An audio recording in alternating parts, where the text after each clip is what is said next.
நாம் அப்படியே செய்திக்குள்ளாக போவதற்கு முன்பு இருக்கிற இடத்திலே கண்களை மூடி தலைகளை தாழ்த்தி ஜெபிப்போம். அப்பா பிதாவே, அன்பான இயேசுவே, தேற்றரவாளனே, பரிசுத்த ஆவியானவரே, இந்த வார்த்தையின் வேளைக்காக உமக்கு ஸ்தோத்திரம் அப்பா. பேசுகிறவர் ஆவியானவர் என்ற வார்த்தையின்படி இந்த வார்த்தைக்கு விரோதமாய், வசனத்துக்கு விரோதமாய், பிரசங்கத்துக்கு விரோதமாய் போராடக்கூடிய கண்ணை கட்டும் ஆவி, கனனித்திரையின் ஆவி, சோர்வடைய பண்ணும் ஆவி இயேசுவின் நாமத்தில் கடிந்து கட்டப்படட்டும் அப்பா. நிர்மூலமாக்கப்பட்டு போகட்டும் அப்பா. உற்சாகமுள்ள நிலைவரமான ஒரு அபிஷேகம் ஆண்டவரே ஒவ்வொரு பிள்ளைகள் மேலும் ஊற்றப்படட்டும். இன்றைக்கு இந்த வார்த்தைகளை கேட்டுக்கொண்டிருக்கும் போதே, இந்த இடத்தை விட்டவர்கள் புறப்பட்டு போகும்போது வார்த்தைக்கு சொந்தக்காரர்களாக மாறி வார்த்தைக்கு பின்புலத்தில் இருக்கிற ஆசீர்வாதத்தை தங்கள் சிரசின் மேல் சுமந்து கொண்டு ஆசீர்வதிக்கப்பட்டவர்களாய் கடந்து செல்லும்படி ஜெபிக்கிறேன் அப்பா. பொறுப்படுத்திக் கொள்ளும், நடத்தும், ஆசீர்வதியும். இயேசுவின் மூலம் ஜெபிக்கிறேன் பிதாவே. ஆமென், ஆமென், ஆமென். அல்லேலூயா.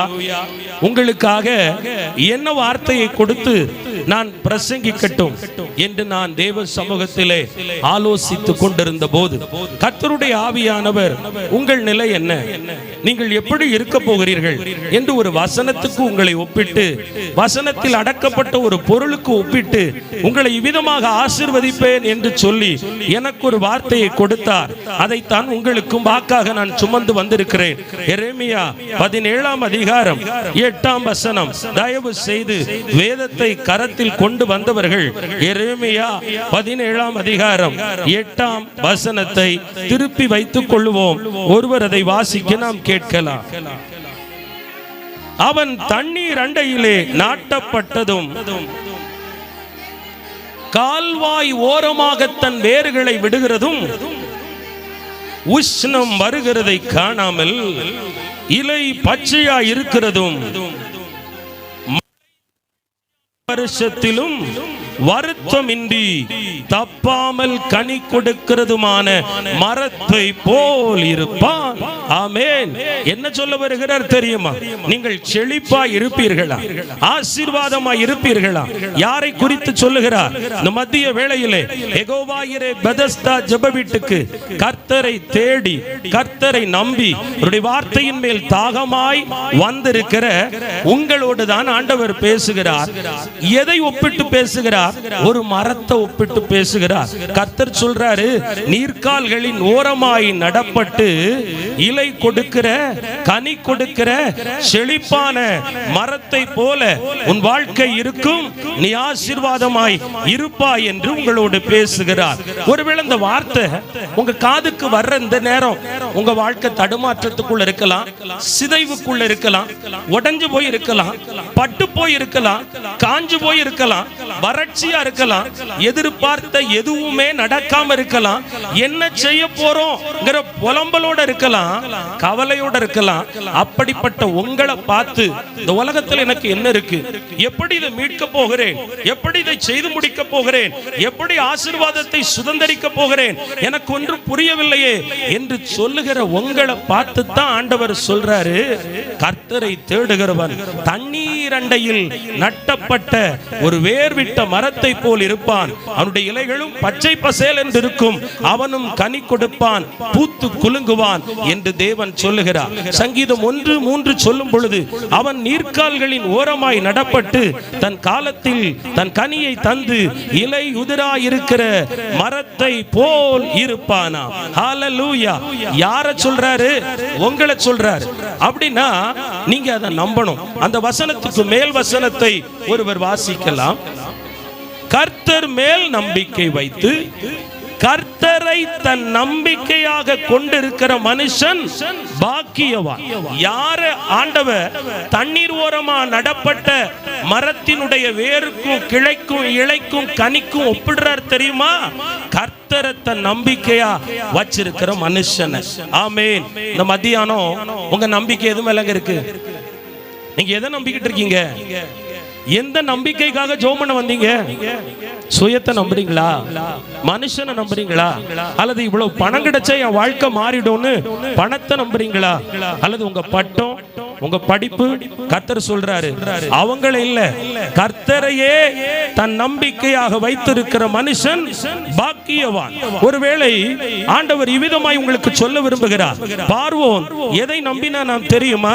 பாருங்கள், யாத்திராகமம் 15:9 நானே வாசிக்கிறேன். யாத்திராகமம் 15:9, தொடருவேன், பிடிப்பேன், கொள்ளையாடி பங்கிடுவேன், என் ஆசை அவர்களிடத்தில் திருப்தியாகும், என் பட்டயத்தை உருவேன், என் கை அவர்களை சங்கரிக்கும் என்று சொன்னான். தேவ பிள்ளையே, இந்த பார்வோன் எதை நம்பினான் தெரியுமா?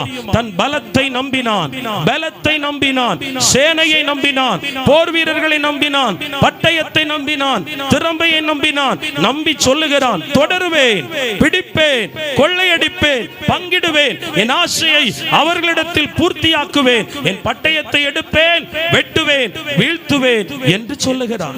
ஹல்லேலூயா. இன்றைக்கு உங்களுக்கு விரோதமா கூட சில பிரச்சனை அப்படிதான் எழும்பி நிக்கு, சில போராட்டம் அப்படிதான் உருவெடுத்திருக்கு. அது பிசாசா இருக்கலாம். ஒருவேளை வாழ விடாம பண்ணிடுமோ, அழிச்சிட்டு போயிடுமோ, ஆசீர்வாதத்தை தடுத்துருமோ.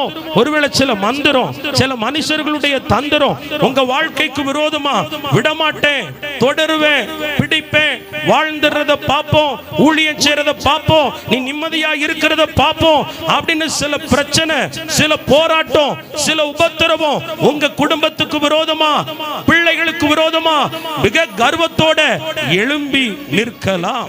ஆனால் நடந்தது என்ன தெரியுமா?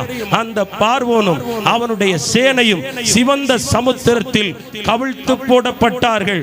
காரணம், கர்த்தர் அவர்களுக்கு விரோதமாய் தன் கைகளை நீட்டினார். ஆனால் இந்த இஸ்ரவேல் ஜனம் யார் தெரியுமா?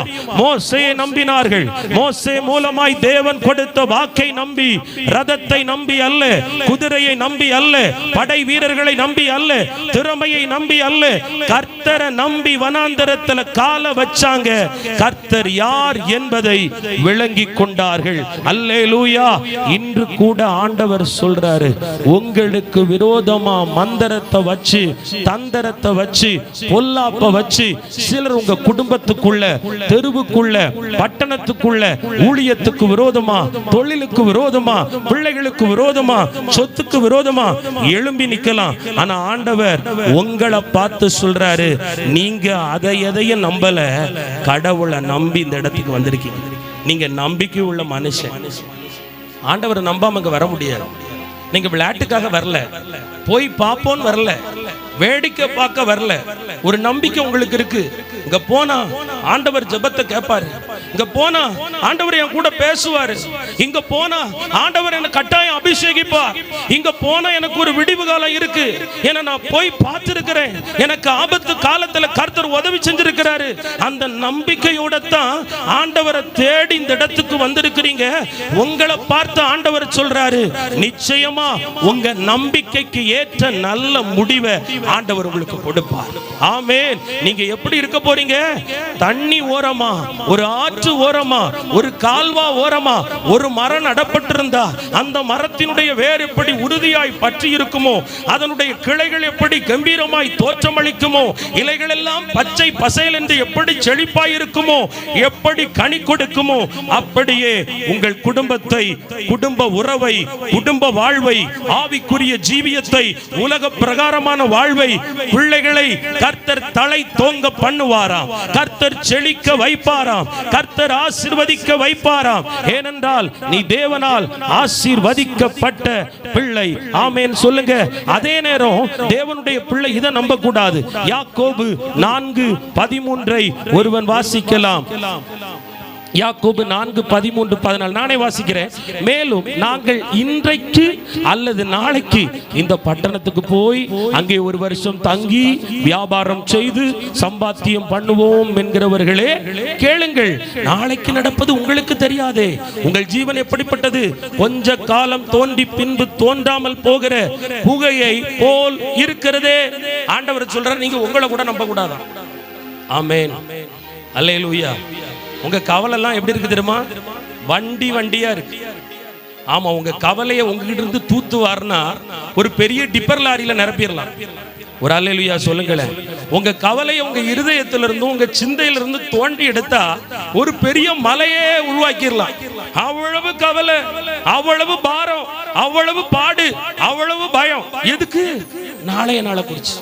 நாளைக்கு என்ன செய்வேன், அடுத்த வாரம் என்ன செய்வேன், குட்டி குழந்தைய வச்சிருப்போம். இத +2 முடிச்சு நான் என்ன படிக்க வைக்க போறேன், இது டாக்டர் ஆக்கிடுவனா? கவலை. கர்த்தர் சொல்லுகிறார், உன்மேல் நீ நம்பிக்கை வைக்காதே, உன் அடுத்த நாளை நீ நம்ப யாரு? இந்த நாளை நீ நம்பு. ஆண்டவர் உங்களோட பேசுறார்.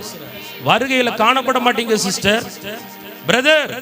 ஆண்டவர் நினையாத நாளிகையில் வரும் பொழுது வருத்தப்பட்டு பாரத்தை சுமந்து கொண்டிருப்பாயானால் பரலோகம் போக முடியாது. நாளைய நாளை குறித்து கவலைப்பட உனக்கு பரலோகம் அதிகாரம் கொடுக்கவில்லை. ஆமென். இந்த நாளில் கர்த்தர் என்னை வாழ வச்சிருக்கிறார். இந்த நாள்ல எனக்கு போஷிப்பு கொடுத்திருக்கிறார். இந்த நாள் நானும் என் பிள்ளை இருக்கும். என் பிள்ளை ஒரு எலிமெண்டரி ஸ்கூல்ல படிக்குது, ஒரு மிடில் கிளாஸ்ல படிக்குது. நாளைக்கு கர்த்தர் படிக்க வைப்பார். நாளைய நாளை குறித்து கவலை தேவையில்லை. ஆண்டவர் உங்களுக்கு சொல்லி கொடுக்கிறார். நிறைய பேர் டிப்ரெஷன்ல இருக்கீங்க, மன அழுத்தத்தில் இருக்கீங்க. உங்க பிள்ளைய நினைச்சு, புருஷனை நினைச்சு, படிப்பை நினைச்சு, வேலையை நினைச்சு, தொழில் நினைச்சு கலங்கி போயிருக்கிற தேவ பிள்ளையே, நீ உன்னை நம்ப வேண்டாம், கர்த்தரை நம்பு. இந்த நாள் கர்த்தர் உனக்கு நல்லவராகத்தான் இருந்திருக்கிறார். அவர் நல்லவராக இருந்தபடியினால் தான் நாம் நிர்மூலமாகாமல் அவர் சன்னிதானத்துக்கு வந்திருக்கிறோம். நேற்றும் அவர் நம் வாழ்வில் நல்லவராகத்தான் இருந்தார். அதனால் இன்றைக்கு உயிரோடு இருக்கிறோம். நேற்று உள்ள தேவன், இன்று உள்ள தேவன், அவர் என்றென்றும் சதா காலங்களிலும் மாறாதவர். ஆமென். உங்க நன்மை மாறாதுங்க, உங்க வாழ்க்கை மாறாது, உங்க ஆசீர்வாதம் மாறி போகாது. காரணம் கர்த்தர் நேற்றும் இன்றும் என்றும் மாறாதவர். வல்லமைகள் குறைந்து போகவில்லை, அற்புதங்கள் குறைந்து போகவில்லை. நாளைய நாளை குறித்து கவலை கொள்ளாதே, நாளைய நாளை குறித்து பாரம் கொள்ளாதே. இந்த நாளிலே உங்கள் நம்பிக்கை, உங்கள் விசுவாசம், உங்கள் ஜெபம், உங்கள் அன்பு, உங்கள் பக்தி விருத்தி இயேசுவின் மேல் பெருகட்டும். ஆமென் சொல்லுங்க, அல்லேலூயா சொல்லுங்க. பயப்படாதீங்க. சிலருக்கு பிரஷர், சிலருக்கு சுகர், சிலருக்கு கொலஸ்ட்ரால், சிலருக்கு இருதய படபடப்பு, சிலருக்கு தூக்கமே இல்லை. காரணம் என்ன தெரியுமா? கவலை, பாரம் வாட்டி வதைக்கிறது, பாடாய் படுத்துகிறது. எதற்கு தெரியுமா? எப்படி நாங்க வாழ போறோம், எப்படி என் பிள்ளைங்க வாழ போறாங்க. ஏன் நீங்க கவலைப்படுறீங்க? அதனாலதான் ஆண்டவர் உங்களோட பேசுறாரு. நீ தனியாவா இருக்க? ஆமென். நீ நீர்க்கால்களின் ஓரமாய் வேர் விடப்பட்ட தாய். உங்க வேர் எங்க இருக்கு தெரியுமா? ஆண்டவருக்குள்ள இருக்கு. பட்டு போக மாட்டீங்க, கெட்டு போக மாட்டீங்க, அழிஞ்சு போக மாட்டீங்க. பயப்படாதீங்க. நீங்க பயப்படுற காரியத்தை நம்பாதீங்க, பிசாசை நம்பாதீங்க, மந்திரத்தை நம்பாதீங்க, சத்துருவை நம்பாதீங்க. சத்துரு உங்களுக்கு விரோதமா சில ஜட்ஜ்மெண்ட் கொடுக்கலாம், நியாய தீர்ப்பு கொடுக்கலாம். அவ்வளவுதான் சொல்லலாம். முடிஞ்சு போச்சுன்னு சொல்லலாம், எழும்ப மாட்டான்னு சொல்லலாம், உன் தலைமுறை காணாம போகும் சொல்லலாம். பட் ஆவியானவர் இன்று சொல்லுகிறார், எவராலும் உங்களை அசைக்க முடியாது. காரணம் கர்த்தர் உங்கள் வேரை தண்ணீர் அண்டையிலே வைத்திருக்கிறார், வைத்திருக்கிறார். உனக்கு ஆரோக்கியம் தான் கிடைக்கும், செழிப்பு தான் கிடைக்கும், ஆசீர்வாதம் தான் கிடைக்கும், உயர்வு தான் கிடைக்கும். அதற்கு தான் ஆண்டவர் உங்களுக்கு அவர் அறிகிற அறிவை கொடுத்தார். ஆமென். அவரை அறிகிற அறிவுல நாங்க வந்திருக்க முடியாது, அவரை தேடுற பலனில் நாங்க வந்திருக்க முடியாது. ஏன் தெரியுமா? நீங்கள் நீர்க்கால்களின் ஓரமாய் நடப்பட்ட மரத்தை போன்றவர்கள். ஆமென் சொல்றேன். நீங்க நல்லா இருப்பீங்க நம்புங்க. நீங்க கெட்டு போவீங்க நம்பாதீங்க. நான் நிலத்தை வித்து, சொத்தை வித்து, நகையை வித்து, என் படிப்பை வச்சு, என் திறமையை வச்சு, என் பிள்ளைய வச்சு நான் பெரிய ஆளாவேன் சொல்லிடாதீங்க. என் பிள்ளை கலெக்டராக என்னை காப்பாத்து, என் பிள்ளை வெளிநாடு போய் என்னை காப்பாத்தும். இல்லை, உன்னை அழைத்தவர், உங்களை முன்குறித்தவர், இம்மட்டும் நடத்தின எபினேசர் உங்களை காப்பார், கண்மணி போல் காப்பார். கடைசி வரை கைவிடாதபடி காத்து நடத்துவார். பயப்படாதீங்க. ஆமென். கர்த்தரை நம்புங்க. ஆமென். படைய நம்பாதீங்க, பலத்தை நம்பாதீங்க, பணத்தை நம்பாதீங்க, ஆமா ஆஸ்தியை நம்பாதீங்க. அடுத்தது உங்களை நீங்க நம்பாதீங்க. உங்க சுயபலத்துல நிக்காதீங்க. உங்க திறமை, உங்க பிளான் எல்லாம் ஆண்டவருக்கு முன்னாடி குப்பை. ஏனென்றால் உன் வழிகள் அவர் வழிகள் அல்ல, உன் நினைவுகள் அவர் நினைவுகள் அல்ல. அவருடைய யோசனையை மட்டும்தான் தன்னுடைய பிள்ளையினுடைய வாழ்க்கையில கர்த்தர் நிறுத்தி காண்பிப்பார். நீங்க நினைக்கிறீங்க, நீங்க ஒண்ணு நினைச்சீங்க, அது நடக்கல. நீங்க நினைச்சது நடக்கல, கவலைப்படுறீங்க.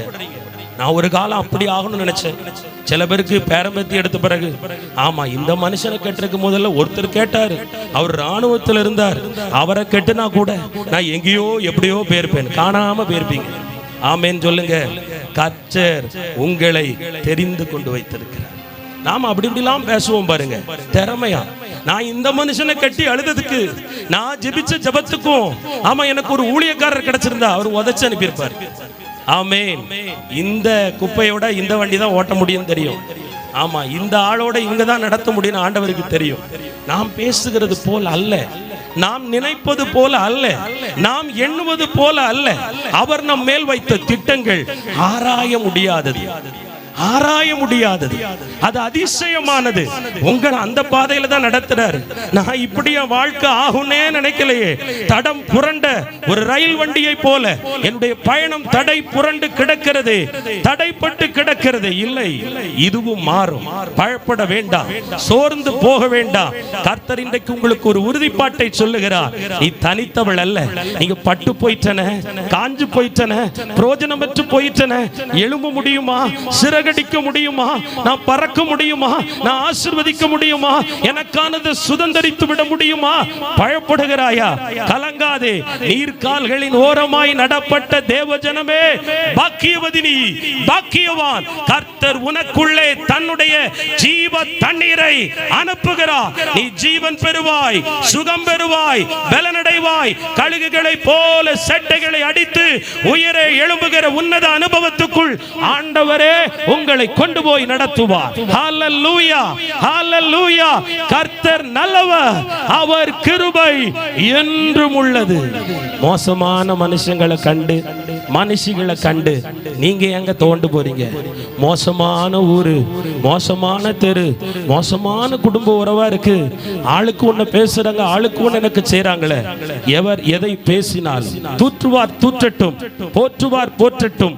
உன்னை அழைத்தவர் இன்றைக்கு தீர்மானமாய் சொல்லுகிறார், உன்னை இலை உதிரா இருக்கிற மரத்தை போல் மாற்றுவேன்.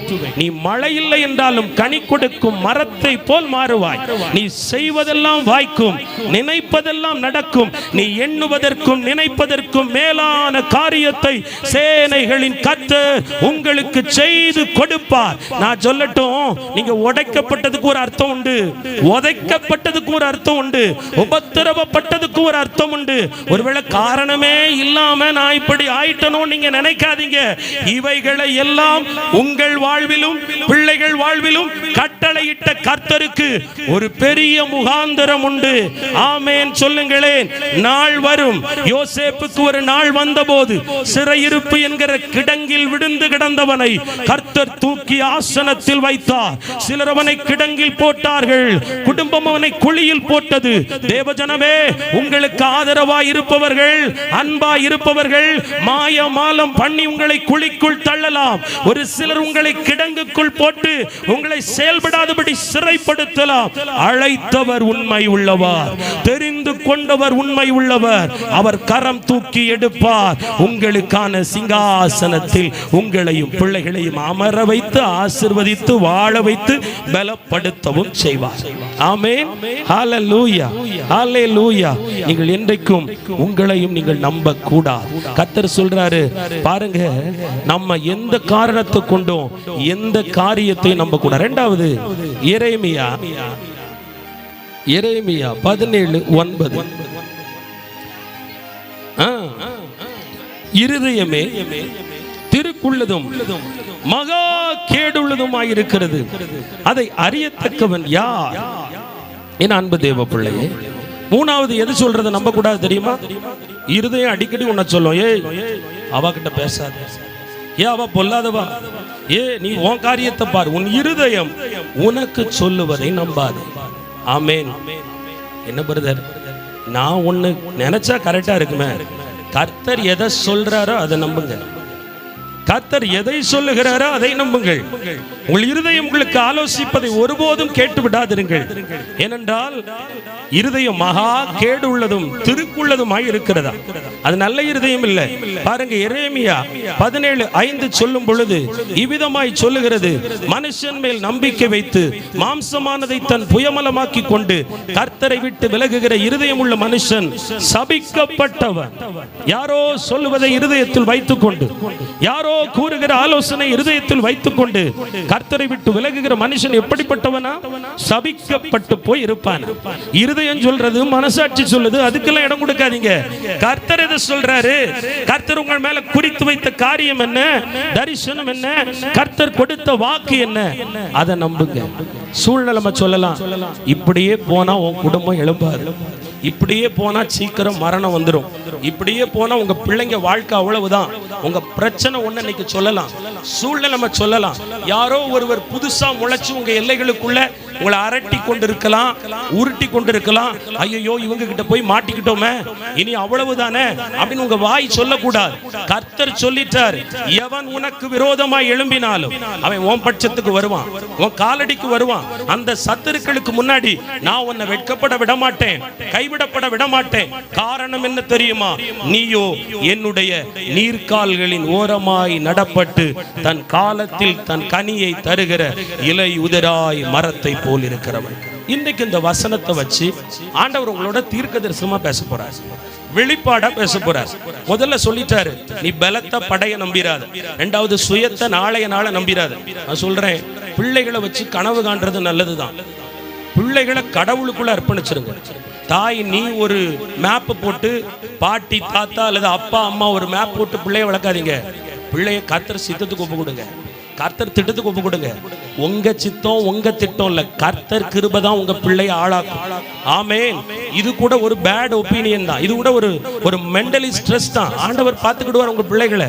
அவருக்கு தெரியும், மரத்தை வைத்தவன் தண்ணீரை ஊற்றுவார். உங்களுக்கு பிள்ளைகளை எங்கு நடத்த வேண்டும் என்று தெரியும். நான் சொல்லுவேன், உலக பிரகாரமா உங்க பிள்ளைய உயர்த்த உங்க சரீர அளவு பலனை செலவழிக்கிறதுக்கு பதிலா நல்ல முழங்கால நின்று ஜெபம் பண்ணுங்க. உங்க பிள்ளைய கிருபை காப்பாற்றும், இரக்கம் காப்பாற்றும். கர்த்தர் சொல்லுகிறார், நாளைய நாள் போகாத, இந்த நாளுக்காக நன்றி சொல், இந்த நாளுக்காக பிரயாசப்படு. இன்று இரவு ஆண்டவருடைய வருகை இருக்குமானால் நானும் என் குடும்பமும் பிள்ளைகளும் நித்தியத்தை சுதந்தரிப்போமா? அந்த ஒரு பாரம் போதும், அந்த ஒரு கவலை போதும். கர்த்தர் மீதமானவைகளை பார்த்துக் கொள்வார். அதை கூட நம்பாதீங்க. ஆமென். அடுத்தது உங்க இருதயம் சொல்றத, அடுத்தது ஒரு மனுஷன் மேல அவன் வந்து உதவி செய்வான், அவ உதவி செய்வா, இவங்க உதவி செய்வாங்க. எந்த நாசியில ஜீவ சுவாசம் உள்ள மனுஷனையும் நம்பாதீங்க. கர்த்தர் பேரில் மட்டுமே பற்றுதலாய் இருங்கள். அவர் தம்மை அண்டிக் கொண்டுகிற யாவருக்கும் நன்மை செய்கிறவராய் இருப்பார். ஹல்லேலூயா. உங்களுக்கு ஒரு விடிவு காலத்தை வைத்திருக்கிறார். ஆமென். உங்களுக்கு ஒரு விமோசனத்தை வைத்திருக்கிறார், உங்களுக்கு ஒரு பரிகாரத்தை வைத்திருக்கிறார், ஒரு உயர்வை வைத்திருக்கிறார். அதை நீங்க அடைவீங்க. எப்படி தெரியுமா? அவராலே அந்த சேனைக்குள் பாய்ந்து மதிலை தாண்டி ஓடி போய் சுகமாய் இருக்கும்படி கர்த்தர் உங்களை பலப்படுத்துவார். இந்த மரத்துல 3 பகுதியை உங்க மத்தியில எடுக்க விரும்புகிறேன். முதல்ல மரத்தின் வேர், இரண்டாவது மரத்தின் இலை, மூன்றாவது மரத்தின் கனி. எடுத்தவங்க வாசிக்கலாம் மறுபடியும். எரேமியா 17:8.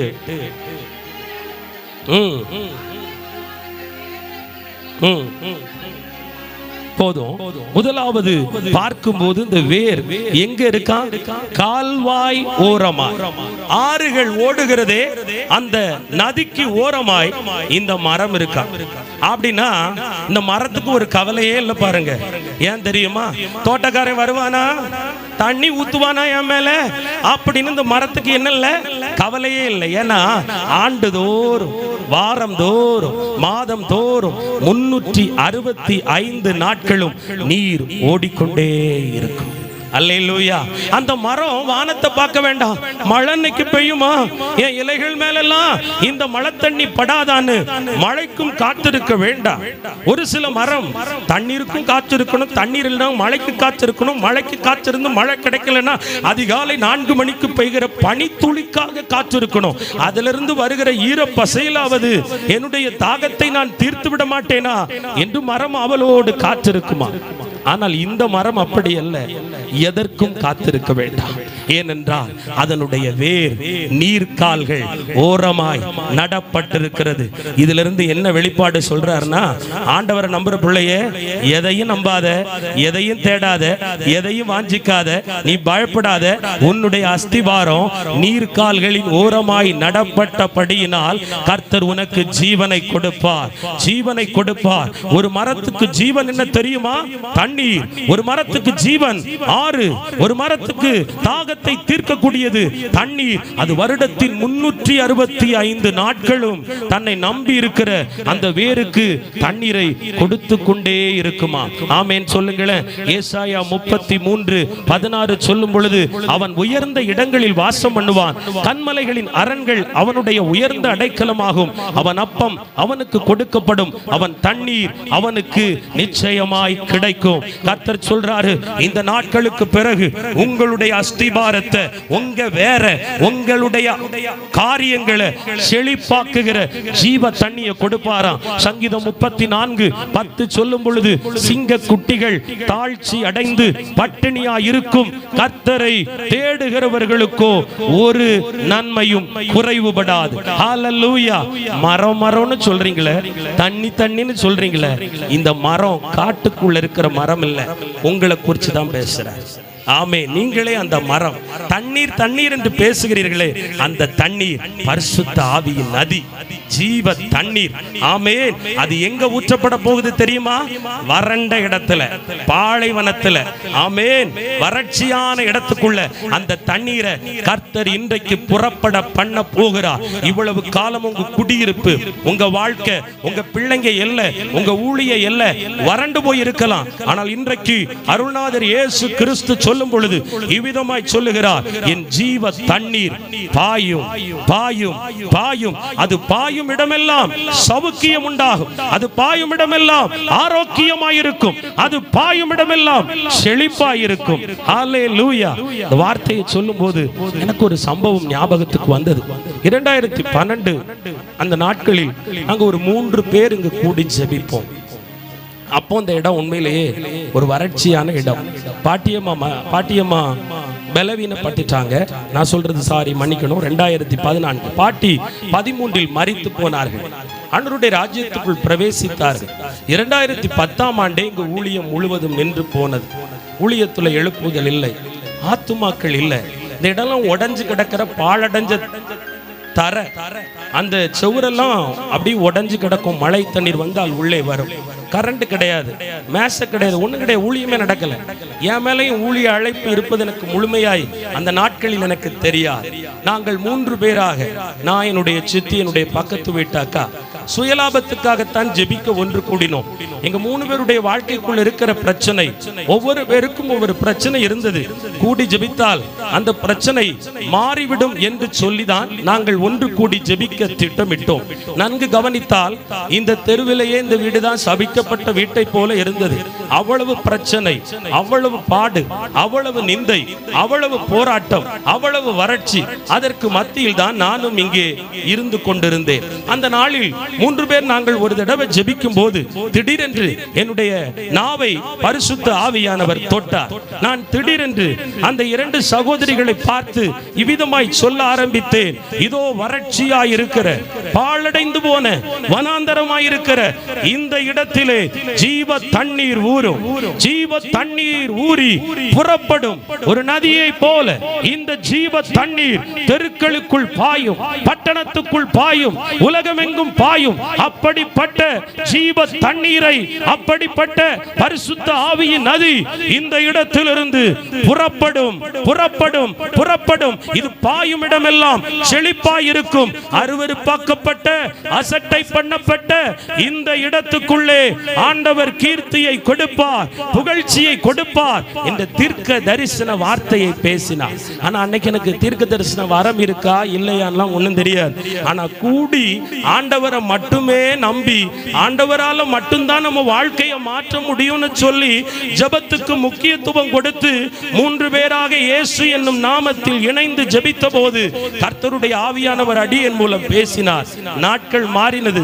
சபிக்கப்பட்ட இடம், வறண்டு போன இடம், ஒன்றுக்கும் உதவாத இடம், மனிதர்களால் புறக்கணிக்கப்பட்ட இடம், ஆகாதென்று தள்ளப்பட்ட கல்லை கர்த்தர் பரிசுத்த ஆவியின் நதி புறப்படுகிற இடமாய் மாற்றினார். ஹல்லேலூயா, ஹல்லேலூயா. இதிலும் ஒரு வேளை வந்தது, ஒரு நாள் வந்தது. இங்கிருந்து பாருங்க, பிரசங்கிக்கப்படுகிறது. அமெரிக்க தேசத்துல கூட ஒரு சகோதரி அதை உட்கார்ந்து பார்ப்பாங்க. ஆமா, ஒவ்வொரு வாரமும் பார்த்து எனக்கு ஆமேன் போடுவாங்க. லண்டன் தேசத்துக்குள்ள இருக்கிறவங்க பார்க்கறாங்க, சவுதி அரேபியாவில் இருக்கிறவங்க பார்க்கறாங்க, இந்தியாவில் பல முனைகளிலும் இருப்பவர்கள் இங்கு இருந்து புறப்படுகிற ஜீவ தண்ணீரை கேட்டு உங்கள் வார்த்தை மூலம் கர்த்தர் எனக்கு கிருபை பாராட்டினார் என்று சொல்லக்கூடிய அளவுக்கு கர்த்தர் தன் தண்ணீரை ஊற்றினார். இன்று அதே வார்த்தையை தான் உங்களுக்கு கொடுக்கிறார். ஆமென். பட்டு போன, வறண்டு போன வனாந்தரமா வாழ வழியே இல்லையே அப்படின்னு ஒரு காய்ந்த இலையை போல, சருகுகளை போல, மொட்டையடிக்கப்பட்ட மரத்தை போல உங்கள் ஜீவியம் இருக்கலாம், குடும்பம் இருக்கலாம். ஆனால் இன்றைக்கு பரிசுத்த ஆவியானவர் என்னும் நதி உங்களுக்குள்ளே வரும். அது உங்கள் பாத்திரத்தை நிரம்பும். அதை நீங்கள் கடந்து செல்லும் போது உங்கள் வீட்டுக்குள்ளும் கடந்து போகும். கர்த்தர் எல்லாவற்றையும் முற்றிலும் மாற்றுவார். ஆமென், ஹல்லேலூயா. மனுஷரால கூடாததெல்லாம் தேவனால கூடாதது ஒண்ணுமே இல்லை. அவர் சொல்ல ஆகும், கட்டளையிட நிற்கும். இன்றைக்கு கட்டாயம் கர்த்தர் உங்கள் ஒவ்வொரு பேருடைய வாழ்க்கையிலும் செய்வார். இந்த ஜீவ தண்ணீர் பாயும் போது வறட்சி ஓடும், பேய் ஓடும், மந்திரம் ஓடும். ஜீவ தண்ணீர் இருக்கும் இடத்திலே ஒரு பெரிய கிரியை நடக்க ஆரம்பிக்கும்.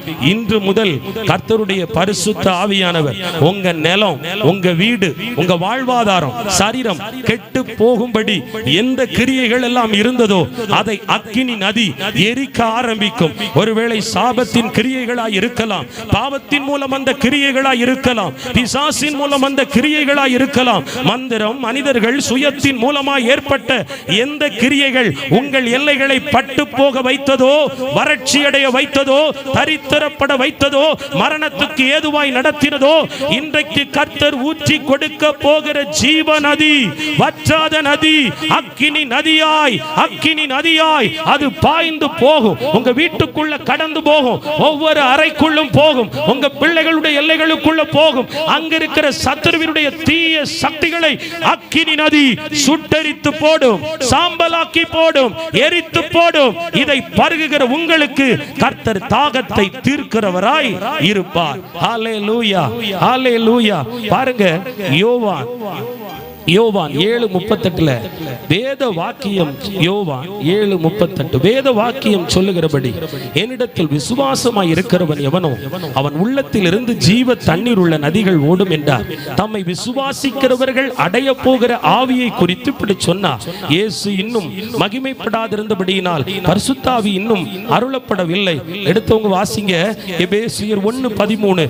எபேசியர் 1:13 நீங்களும் உங்கள் இரட்சிப்பின் சுவிசேஷமாகிய சத்திய வசனத்தை கேட்டு விசுவாசங்களான போது வாக்குத்தத்தம் பண்ணப்பட்ட பரிசுத்த ஆவியால் அவருக்குள் முத்திரை போடப்பட்டீர்கள்.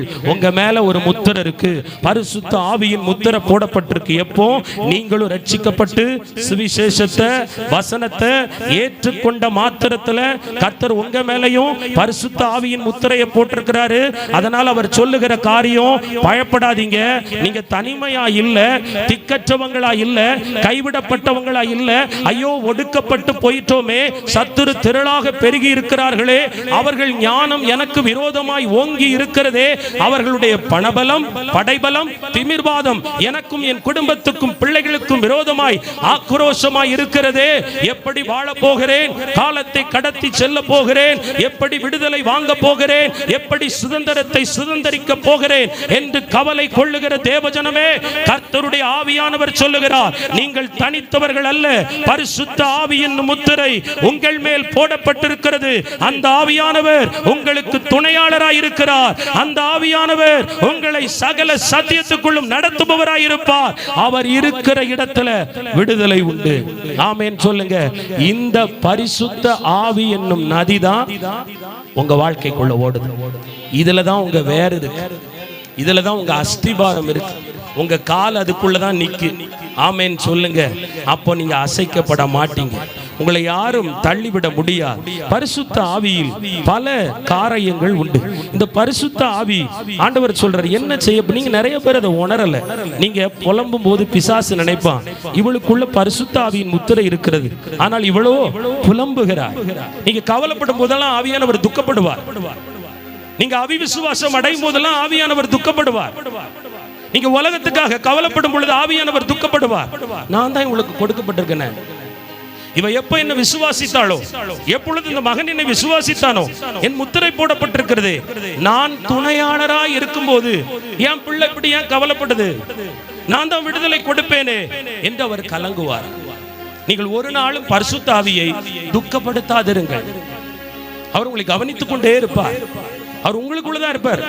நீங்க போனை போட்டு உங்க கஷ்டத்தெல்லாம் மற்ற மனுஷங்க கிட்ட சொல்லி அழும்போது இந்த ஜபத்துக்கு போய் எனக்கு என்ன பிரயோஜனம், ஜெபிச்சு என்ன பிரயோஜனம், மந்திரவாதி தானே ஜெயிக்கிறான், தந்திரவாதி தானே ஜெயிக்கிறான், ஆண்டவர் நம்மளை ஒப்பு கொடுக்க தானே செய்யறாரு. நீங்க புலம்பும் போது பரிசுத்த ஆவியானவர் உண்மையிலேயே துக்கப்படுவார்.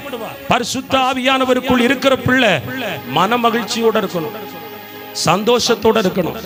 ஆமென். தைரியமா இருக்கணும். எனக்குள்ள ஆவியானவர் இருக்கிறார். நான் தனியான ஆள் கிடையாது, நான் தனியா விடப்பட்டவா இல்லை. என் மேல பெரிய பராக்கிரமம் இருக்கிறது. ஆமென். ஹல்லேலூயா. இன்னைக்கு அதை உங்களுக்கு உணர்த்தி காட்டத்தான் இந்த வார்த்தையை கொடுத்தார். உங்க அஸ்திபாரம், உங்க வாழ்க்கை, உங்க காரியம் ஆவியானவருக்குள்ள இருக்கு. ஆமென் சொல்லுங்க. அந்த ஆவியானவருக்குள்ள நீங்க நாட்டப்பட்டிருக்கிறதுனால நீங்க இனி பட்டு போக மாட்டீங்கன்னு சொல்றார். இந்த ஆவியானவர் வந்தா என்னெல்லாம் செய்வார்? முதலாவது, பரிசுத்த ஆவியானவர் வரும் பொழுது நம்மை நிரப்புவார். எபேசியர் 5:18 உங்கள் வாழ்க்கையை இனி என்ன செய்ய போகிறார்? உங்கள் ஆவி, ஆத்துமா, சரீரம் இன்னைக்கு ஒரு வெறுமையோடு இருக்கிறது. உங்க எதிர்காலத்தை நீங்க நினைச்சா சூனியம் பிடிச்சது போல இருக்கு, அப்படியே கண்ணை கட்டி காட்டுக்குள்ள விட்டது போல இருக்கு.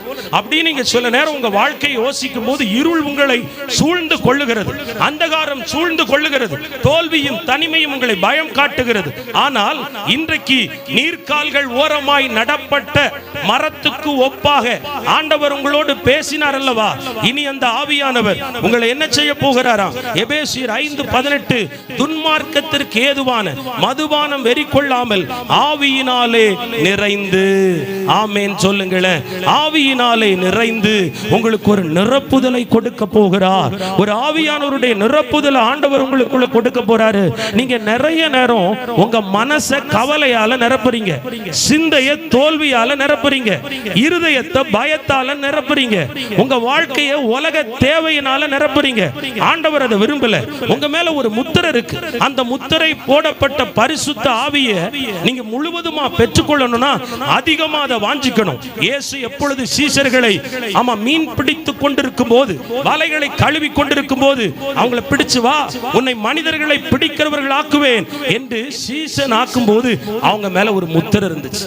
ஆமென் சொல்லுங்க. அந்த முத்திரையில தான் 3.5 வருஷம் அவரோட பயணப்பட்டாங்க. அவரோட பயணப்படும் போது நல்லா தூங்குனாங்க, சாப்பிட்டாங்க, சண்டை போட்டாங்க, பதவி ஆசை வந்துச்சு. இயேசுக்கு அப்புறம் நீயா நானான்லாம் போட்டி போட்டாங்க.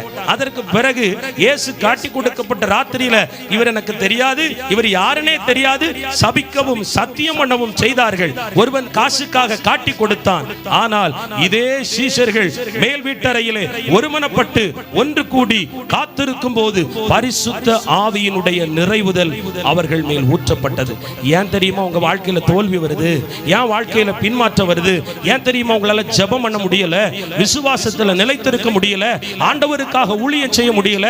ஏன் வரங்கள் உங்ககிட்ட கிரியை செய்ய மாட்டேங்க தெரியுமா? ஏன் உங்க கண்கள் திறக்கப்படல தெரியுமா? ஏன் சில நேரம் சர்ப்பத்தின் ஆவியினால் அபிஷேகம் பண்ணப்பட்ட பிள்ளை கூட வஞ்சிக்கப்படுகிறாள் தெரியுமா? நீங்க நிரப்புதலுக்குள்ள வரல. ஆவியானவர் சொல்லுகிறார், ஆவியானவர் நிரப்புறதுக்கு இடம் கொடுங்க. ஆமென். அதுக்கு என்ன செய்யணும் தெரியுமா? உலகத்தோட இருக்கிற தொடர்பை துண்டிக்கணும். உலகத்தோட ரொம்ப பேச்சு வைக்க கூடாது. போன் பேசி உங்க பிரச்சனையே பேசிக்கிட்டு இருந்தா உங்க கண்ணு முன்னாடி பிரச்சனை தான் பெருசா தெரியும். உங்க வியாதியை குறித்து நீங்க பயந்துகிட்டே இருந்தா உங்க வியாதி தான் உங்களுக்கு பெருசா தெரியும். இது நீங்கள் பிரச்சனையை பெரிதுபடுத்துகிற காலம் அல்ல. இது நீங்க உலக மனுஷியோட மணிக்கூர் கணக்கா போன்ல பேசி உங்க நேரத்தை கெடுக்கிற காலம் இல்ல. எலிசாவுக்கு ஒரு ஆசை, எலியாவின் மேல் உள்ள வல்லமை தனக்கு ரெட்டிப்பா வேணும். அவர் என்ன சொன்னார்? இது அரிதான காரியம் ஆயிற்று. நான் எடுபடுறத நீ பார்க்கிற நாள்ல தான் அதை உனக்கு நான் கொடுக்க முடியும். அது ரொம்ப கஷ்டம். நான் எப்ப எடுத்துக்கொள்ளப்படுவேன் உனக்கு தெரியாது. அதுக்கு நீ என்னை இடைவிடாமல் பின்பற்ற வேண்டியதா இருக்கும் என்று சொன்னார். எலிசா என்ன செய்தார் தெரியுமா? உடனே தன் வீட்டுக்கு போனார், குடும்பத்துக்கு போனார். ஏறு மாடுகளை அவர் பலியிட்டார். நல்ல இறைச்சி விருந்தெல்லாம் வச்சு குடும்பத்தோட கூட இருக்கிற உறவெல்லாம் துண்டிச்சு, ஐக்கியத்தெல்லாம் துண்டிச்சு எலியா கூட வந்து இணைந்து கொண்டார். நான் சொல்றேன், நிறைய நேரம் கவலையோட பயணப்படாதீங்க, தோல்வியோட பயணப்படாதீங்க, பயத்தோட பயணப்படாதீங்க, புலம்புதலோட நீங்க பயணப்படாதீங்க. நீங்க அடிக்கடி வசனத்தோட நடங்க. ஆமென். நிறைய நேரம் சத்திய வேதத்தை கேட்கணும், சத்திய வசனத்தை தியானிக்கணும், சத்திய வசனத்தோட டிராவல் பண்ணணும். ஒரு உலக மனுஷன் வந்து ஒன்ன சொல்லுவான், மந்திரவாதி வந்து ஒன்ன சொல்லுவான், பேய் சில நேரம் வந்து ஒன்னு சொல்லும், உங்க வீட்டோட காரியம் உங்களுக்கு பாத்தியா இதுதான் உனக்கு சொல்லும். ஆனா ஆண்டவர் உங்களுக்கு என்ன சொன்னாரு? தைரிய திருப்பணும், பைபிளை திருப்பணும், கோடிடப்பட்ட வார்த்தைகளை பார்க்கணும். இன்னைக்கு சூழ்நிலை தோல்வியை சொல்லலாம், ஆனா ஒரு காலம் ஆண்டவர் உங்களுக்கு சொல்லியிருப்பாரு, உன்னை நான் அதிசயத்தை காண பண்ணுவேன், உனக்கு அற்புதத்தை செய்வேன், உன் விண்ணப்பத்தை கேட்பேன், நான் உன்னை மகிமைப்படுத்துவேன், நான் உன்னை விடுவிப்பேன். அந்த வார்த்தையை உறுதியா பற்றி கொள்ளணும். அப்படி நீங்க வார்த்தைக்குள்ளேயே இருக்கும்போது ஆவியானவரால நிரப்பப்பட்டு கொண்டே இருப்பீங்க. ஆண்டவர் அந்த நிரப்புதலை தேவனுடைய பிள்ளை கிட்ட விரும்புறாரு. ஏன்னா நிறைய பேருக்குள்ள சத்தியம் இறங்க மாட்டேங்கி, நிறைய பேருக்குள்ள விசுவாசம் இறங்க மாட்டேங்கி. ஒருத்தருக்காக நான் விடுதலைக்காக ஜெபிச்சா விடுதலை உள்ள இறங்கல. ஏன்? அவங்க அந்த காரியத்துல பயத்தோட இருக்காங்க, கலக்கத்தோட இருக்காங்க, அவிவிசுவாசத்தோட இருக்காங்க, சந்தேகத்தோட இருக்காங்க, மரணம் என்னை கண்டிப்பாக பற்றி கொள்ளும் என்கிற ஒரு திட நம்பிக்கையோட இருக்காங்க. எப்படி உள்ள இறங்கும்? உங்க பாத்திரத்தை வெறுமையாக்கு. ஆமென். நாளைய நாள் பணம் தேவை எல்லாவற்றையும் தூக்கி எறிந்துவிட்டு இன்றைக்கு நான் வெறுமையான பாத்திரமாய் என்னை உமக்கு தருகிறேன். ஆண்டவரே, மேல் வீட்டறையில் 120 பேர் மேல் உங்க ஆவியானவர் ஊற்றப்பட்டது போல என் மேல பரிசுத்த ஆவியானவர் ஊற்றப்படணும். ஆமென் சொல்லுங்க. இனி நாள்தோறும் ஆவியானவருடைய நிரப்புதலை பெற்றுக்கொள்ளணும். ஆமென். ஹல்லேலூயா. வீட்டுக்குள்ள எல்லா பொருளும் வந்துட்டு, டிவி இருக்கு, கட்டில் இருக்கு, ஏசி இருக்கு, ஃப்ரிட்ஜ் இருக்கு, வாஷிங் மிஷின் இருக்கு, பைக் இருக்கு, கார் இருக்கு. நான் சொல்வேன் நிறைய ட்ரெஸ்ஸும் இருக்குன்னு நினைக்கிறேன். நிறைய ட்ரெஸ் இருக்கு. இனி எதால என்ன நிரப்பிக்கலாம் அப்படின்னு நீங்க நினைக்கிறத விட எனக்குள்ள எது இல்லை அதை நான் நிரப்ப ஆசைப்படுறேன்னு பரிசுத்த ஆவிக்கு காத்திருங்க. ஆமென். மேல் வீட்டறையில் காத்து கொண்டே இருந்தாங்க. நல்ல பாட்டு பாடுங்க. பெர்க்மான் தந்தையோட பாட்டை பாடுங்க, ஆவியில நிரப்புவார். நல்ல சங்கீதத்தை தியானிங்க, ஆண்டவர் உங்களை நிரப்புவார். நல்ல ஸ்தோத்திர பலிய வாய்கள்ல சொல்லிக் கொண்டே இருங்க, ஆவியானவர் உங்களை நிரப்புவார். ஹல்லேலூயா. அவர் நிரப்புதலுக்கு இடம் கொடுங்க. அரிதான காரியம்தான், கஷ்டமான காரியம்தான். விலை கிரயத்தை கொடுக்காம ஆவியானவருடைய நிரப்புதலை பெற முடியாது. ஆவியானவருடைய நிரப்புதல் இல்லாம உலகத்தை கலக்க முடியாது, குடும்பத்தை ஆதாயப்படுத்த முடியாது. உங்க வீட்டுக்குள்ள நீங்க ஒரு தீர்க்கதரிசியா மாறணும். உங்க பிள்ளை என்ன தப்ப செய்ய போறாங்கிறத செஞ்ச பிறகு இல்ல, செய்யறதுக்கு முன்னாடியே அதை புரிந்து கொண்டு சொல்ற ஒரு தாயா இருக்கணும். உங்க கணவர் வாழ்க்கையில் என்ன ஆபத்து இருக்கு, உங்களுக்கு வரப்போகும் காலம் என்ன ஆபத்து இருக்கு, இதையெல்லாம் தெரிந்து கொள்ளணும்னா உங்களுக்கு தீர்க்க தரிசன கண்கள் தேவை, தீர்க்க தரிசன பார்வை தேவை, உங்களுக்கு தீர்க்க தரிசன ஜெபம் தேவை. அரைச்சமாவே அரைச்சுக்கிட்டு இருக்க கூடாது, பழைய ஜெபத்தையே செய்யக்கூடாது. புதிய கிருபை, புதிய வார்த்தை, புதிய வெளிப்பாடு வரணும்னா உங்க ஆவி நிரப்பப்படணும், ஆத்துமா நிரப்பப்படணும், சரீரம் நிரப்பப்படணும். உலக லௌகீகத்துல, கவலையில, கஷ்டத்துல, பண தேவையில, சோர்வுல, பலவீனத்துல மாம்சத்தை நிரப்பி வச்சிருக்கிற தேவ பிள்ளையே ஆண்டவர் சொல்லுகிறார், உன்னுடைய இருதயத்தை வெற்றிடமாய் கர்த்தருக்கு கொடு. உன் ஆத்துமாவை துக்கத்தினால் நிறைய விடாதே. உன் ஆத்துமாவை கர்த்தருடைய ஆவியானவர் நிரப்புவதற்கு அவருக்கு உன் ஆத்துமாவை கொடு. அவர் வந்து நிரப்புவார். நிரப்பும் போது வல்லமை கிடைக்கும், வரங்கள் கிடைக்கும். ஆமென் சொல்லுங்களேன். நிறைய பேரு காவேக்காடு நிறைய பேர் உள்ள இருக்கீங்க. 2 அந்நிய பாஷை தான் தெரியும். எத்தனை அந்நிய பாஷை? 2. வசனம் எத்தனை தெரியும்? 2 தெரியும். குதிக்கிறது எங்க வர குதிப்பாங்க? வானம் வர குதிப்பாங்க. அந்த அபிஷேகத்தை நம்பாதீங்க.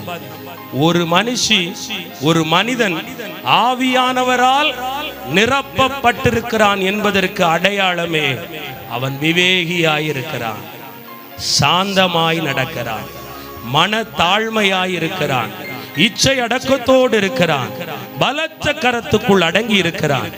ஆவிக்குரியவன் எல்லாவற்றையும் பகுத்தாராய்ந்து அறிவானாம். ஆமேன். ஆவியானவர் உள்ள இருந்தா மாம்சத்துக்குள்ள இருந்து கோபம் எழும்பக்கூடாது, பகை எழும்பக்கூடாது, சண்டை எழும்பக்கூடாது, பிறரை குறித்து புறங்கூறுதல் எழும்பிடவே கூடாது. ஆவியானவருடைய நிறைவுதல் இருந்தா பிறரை குற்றப்படுத்துறது எழும்பிடக்கூடாது. ஆவியானவர் உங்களுக்குள்ள இருந்தா போட்டி வரக்கூடாது, பொறாமையும் வரக்கூடாது. உத்தர இருக்கு, எப்போ இருக்கு? ரட்சிக்கப்பட்டதுனால இருக்கு. அதனால 2 அந்நிய பாஷை வருது. அதனால கொஞ்சம் ஆவியில நிரம்புறீங்க. சீஷர்களுக்குள்ள அதுதான் இருந்துச்சு. ஆனா இயேசுவோட பின்னாடி நடந்து போகும்போதே நீயா நானான் போட்டி போட்டாங்க. ஆனா அதே அவர்கள் ஆவியானவரால் நிரப்பப்பட்ட போது சிலுவையில் அறையப்பட போகிற இயேசுவை குற்றவாளி கூண்டுல நிறுத்துறதுக்கு முன்னாடியே சத்தியம் பண்ணவன், சபிக்க தொடங்கினவன், ஓடி போனவன் ஆவியானவரால் நிரப்பப்பட்ட பிறகு தலைகீழ சிலுவையில தன்னை அடிக்க ஒப்பு கொடுத்தான். ஆமேன். ஆவியானவருடைய நிறைவுதல் வந்தா அர்ப்பணிப்பு வரும், ஒப்பு கொடுத்தல் வரும். ஆமேன். உங்களுக்குள்ள சுயம் ஜாகல, உங்களுக்குள்ள தாழ்மை வரல, உங்களுக்குள்ள இன்னும் சில கசப்புகள் இருக்கு. நீயா நானான் இருக்கு, நான் அந்த கோஷ்டி இந்த கோஷ்டி நிறைய இருக்கு, நிறைய பேதங்கள் இருக்கு, மார்க்க பேதங்கள் இருப்பது போல. காரணம் பரிசுத்தாவினுடைய நிறைவுதல். ஆமேன். நிறைய நேரம் சிந்த சொல்றத கேட்கீங்க, இருதயம் சொல்றத போய் புருஷனே அரைகுறை விசுவாசியா இருப்பார், நீங்க முழு விசுவாசி. ஆமா, நீங்க போய் அவரையும் குழப்பறது. ஒருவேளை இப்படி இருக்குமோ, காய்ச்சல் டெங்குவா இருக்குமோ, காய்ச்சல் டைஃபாய்டா இருக்குமோ. ஆமா, விசுவாசி வாயில தீய வச்சு கொளுத்தணும், எதுவும் இல்லைன்னு சொல்லணும். ஆமேன். பயப்படாத. பயப்படுகிறவன் யார்? நரகத்துக்கு பங்காளி. சாத்தானுக்கு பயப்படுகிறவனை கண்டால் கொண்டாட்டம். யார் பயப்படுவது? ஆவியினால் என்னை நிரப்பி கொண்டவன் என்று சொல்லுகிறவர்கள் சொல்லுவது. கர்த்தர் சொல்லுகிறார், ஆவியானவர் ஒரு மனுஷனுக்குள் இருந்தால் அவன் நீதிமான், அவன் கெர்ச்சிக்கிற சிங்கத்தை போல தைரியமாயிருப்பான். கர்த்தர் நிரப்புதலை விரும்புகிறார். ஏன் தூக்கம் வருது தெரியுமா? யாருக்குள்ளெல்லாம் அக்கினி அபிஷேகம் இருக்கோ அவங்களுக்கு தூக்கம் வராது. யாருக்குள்ள முத்திரை மட்டும் இருக்கோ அவங்க தூங்கிடுவாங்க. ஏனென்றால் மாமிசம் பலவீனமானது, ஆவியோ உற்சாகம் உள்ளது. ஹல்லேலூயா. உங்கள் ஆவி உயிர்ப்பிக்கப்பட வேண்டுமானால் ஆவியானவருடைய நிறைவுதலுக்கு உங்களை ஒப்புக்கொடுங்கள். அதைத்தான் ஆண்டவர் விரும்புகிறார். ஆவியானவர் உங்களுக்குள்ள வந்துட்டா யாரு உங்களை காரி மூஞ்சில துப்புனாலும் தொடச்சிட்டு, மகளே மகனே கர்த்தர் உன்னை ஆசீர்வதிப்பாரியா, நீ கட்டாயம் நல்லா இருப்ப, என்ன துப்பிட்ட பத்தியா, உனக்கு பரலோகத்துல முதல் இடம் உண்டு. கர்த்தர் இன்று முதல் உன்னை விடமாட்டார், ரட்சிக்காம விடமாட்டார். ஆனா நம்ம அப்படியா என்ன சொல்லுவோம்? ஆவியானவரை பெற்றுக்கிட்டேன்னு சொன்னவன் என்கிட்டயா மோதிர, காணாம பேருவா பாரு, செத்து போவா பாரு, ரத்தம் வடிஞ்சு நீ சாவ, அப்படியே ஆண்டவர் சொல்லியிருக்காரு. அதான் காவேக்காடு பரிசுத்தாவியை பெற்றவர்களே, முழுக்க வேகணும்னா முழு ஆவியை பெறும் வரை தேவனுக்கு காத்திருங்கள். கிறிஸ்து இயேசு என்ன செய்தார்? தன்னை அடித்தவர்களையும் சபித்தவர்களையும் குற்றப்படுத்தினவர்களையும் குற்றம் சாட்டினவர்களையும், பிதாவே இவர்களுக்கு மன்னியும், இவர்கள் செய்கிறது இன்னதென்று அறியாது இருக்கிறார்கள். மகளே, உன்னை நிந்திக்கிறவங்க, காயப்படுத்துறவங்க, துன்பப்படுத்துறவங்க, உங்களை ஒருவேளை புரிந்து கொள்ளாதவங்களுக்காக உங்க ஜெபம் எப்படி இருக்கு? சிட்சித்து கொடுங்கப்பா, அடி போடுங்க, தண்டனை கொடுங்க, என்ன சொன்னது தப்புன்னு செய்து காண்பீங்க. இப்படி நீ ஜெபிக்கிறிய, நீ எப்படி ஆவி நிறைவுதலை பெற்றவன் பெற்றவள் என்று சொல்ல முடியும்? மன்னிக்கணும். ஆண்டவரே தெரியாம பேசுறாங்க, அவங்களுக்கு புரியலப்பா, என்ன பேசுறவங்களுக்கு ஒரு கேடு வரக்கூடாது, அவங்க நல்லா இருக்கணும் அப்படின்னு நிறைஞ்ச மனசோட யாரால ஜெபிக்க முடியுதோ அவர்களே ஆவியானவருடைய நிறைவுதலை பெற்றவர்கள். அவர்கள்தான் நீர்க்கால்களில் ஓரமாய் நடப்பட்ட மரத்தை போல் இருக்க முடியும். இப்பொழுது புரியுதா ஏன் பட்டு போய் இருக்கோம்? ஏன் வறட்சி? கோபம் பொத்துக்கிட்டு வருது. என்னது பொத்துட்டு வருது? கோபம். சாந்தமா இருக்கணும். ரட்சிக்கப்பட்ட தாய் பிள்ளை பாவம் செஞ்சால் பொறுமையா தான் இருக்கணும். உங்க கோபம் உங்க பிள்ளைய மாத்தாது, உங்க எரிச்சல் உங்க பிள்ளைய மாத்தாது, உங்க அட்வைஸ் உங்க பிள்ளைய மாத்தாது. நீங்க போய் 4 பிள்ளையோட ஒப்பிட்டு உங்க பிள்ளைய பாரு, நீ இப்படி இருக்கேன்னு சொன்னா அவன் மாற மாட்டா. உன் தியாகம் தான் உன் பிள்ளைகளை மாற்றும். உங்கள் விலை கிரயங்கள் தான் உங்கள் பிள்ளைகளை மாற்றும். உங்களுடைய நிரப்புதல் தான் உங்கள் பிள்ளைகளை மாற்றும். நீங்கள் உங்கள் மாம்ச பலத்தை நம்பி அடிச்சு ஒடிக்கிறீங்கன்னா அது 5 வயசு வரதான். 5ல வளையாதது 50ல வளையாது. ஆமென். 50க்கு மேல வளைக்கணும்னா ஜெபம் மட்டுமே, பரிசுத்த ஆவியானவர் மட்டுமே ஒரு குடும்பத்தை சீர் பொருந்த முடியும், ஒழுங்குபடுத்த முடியும். நான் சொல்லட்டும், பரிசுத்த ஆவியானவரால் நிரப்புவதற்கு இடம் கொடுங்கள். ஆவியானவரே என் சிந்தையை நிரப்புங்கப்பா, எண்ணத்தை நிரப்புங்கப்பா, உள்ளத்தை நிரப்புங்கப்பா, என் ஆன்மாவை நிரப்புங்கப்பா. என் சுயம் என்னில் சாம்பலாகி, என் ஜென்ம சுபாவம் என்னில் சாம்பலாகி, அப்பா எனக்குள் இருக்கிற கர்வங்கள், ஆணவங்கள், பெருமைகள், நான் என்கிறவைகள் குப்பைகளாகி, ஆவியானவரே நீரே எனக்குள்ளே வாசம் செய்யும். எப்படிப்பட்ட அபிஷேகத்தை கேட்கணும் தெரியுமா? மனுஷங்க மேல உள்ள அபிஷேகத்தை கேட்றாதீங்க, ஊழியக்காரங்க மேல உள்ள அபிஷேகத்தை கேட்றாதீங்க. ஏன்னா எல்லா மனுஷங்களுமே தோற்று போயிடுவாங்க, விழுந்துதான் எழும்புவாங்க. ஆனால் இயேசு கிறிஸ்துவுக்கு மேல் இருந்த அந்த அபிஷேகம் சிறப்பானது. நீங்க கேட்கணும், ஏசப்பா உங்க மேல உள்ள ஜெப ஆவி, உங்க மேல உள்ள தீர்க்க தரிசன ஆவி, உங்க மேல உள்ள ஆண்டவரே அபிஷேகிக்கிற ஆவி, உங்க மேல உள்ள போதிக்கிற வரம், உங்க மேல. அதுக்கு முன்னாடி என்னன்னு கேட்கணும். எல்லாருமே இப்ப அதை கேட்டுருவோம். எதை கேட்டுருவோம்? இயேசுவை போல ஊழியம் செய்யணும். இப்ப எல்லாருக்கும் எப்படிப்பட்ட ஊழியம் பிடிக்கும் தெரியுமா? பேணம் எழும்பணும். ஆமென் சொல்லுங்க. அதுக்கு நம்ம குணம் ஜாகணும். முதல்ல உங்களால பிணையா எழும்பலன்னா நம்ம குணம் நாரி போயிருக்கு. குணம் மாறினாதான் பிணம் எழும்பும். அல்லேலூயா. கனி இல்லாத வரம் ஆபத்தானது. கனி இல்லாதவர்களிடத்திலிருந்து வெளிப்படும் வரத்தை குறித்து ஐயா, வரத்தை நாடுகிறவர்கள் ஜாக்கிரதையா இருக்க வேண்டும்.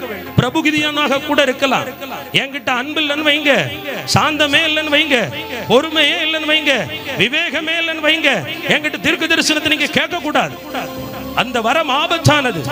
வரங்களினால் நிரப்பப்பட்டவர்கள் கனி கொடுப்பவர்களாக இருக்க வேண்டும். இயேசு வரம் செயல்பட்டதற்கு காரணம், அவரை துப்பும் போது தொடச்சார், மிதிக்கும் போது வாங்கினார். அவருடைய சரீரம் கேட்டா நீங்க சொல்லுவீங்க, அவரு இயேசு, நான் இயேசுவா? அப்ப வர மட்டும் இயேசுவை போல வேணும்னு தோணுது.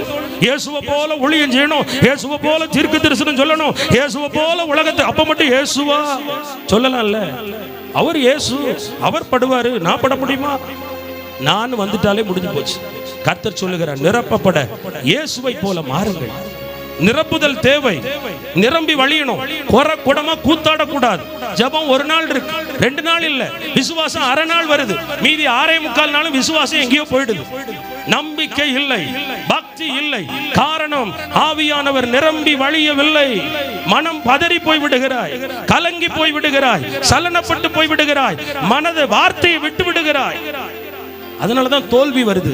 ஜெயமான வார்த்தையை ஒரு பிள்ளை பேசணும்னா ஆவியானவர் உள்ள நிரம்பி இருக்கும்போது அவர் அசைவாடிக்கொண்டே இருப்பார், அசைவாடிக்கொண்டே இருப்பார். உங்களுக்கு பெரிய காரியத்தை செய்வார். நம்பர் 2, இந்த ஆவியானவருக்குள்ள ஒரு பிள்ளை நாட்டப்படணும்னா அந்த ஆவியானவர் என்ன செய்வார் தெரியுமா?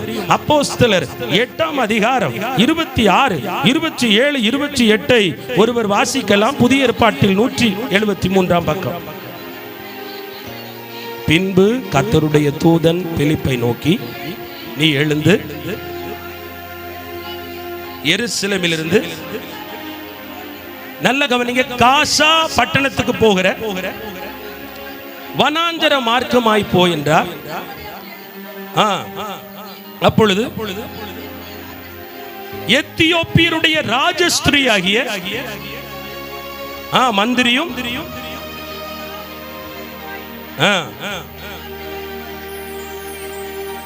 வந்திருந்து ஊருக்கு திரும்பி போகும்போது தன் ரதத்திலே உட்கார்ந்து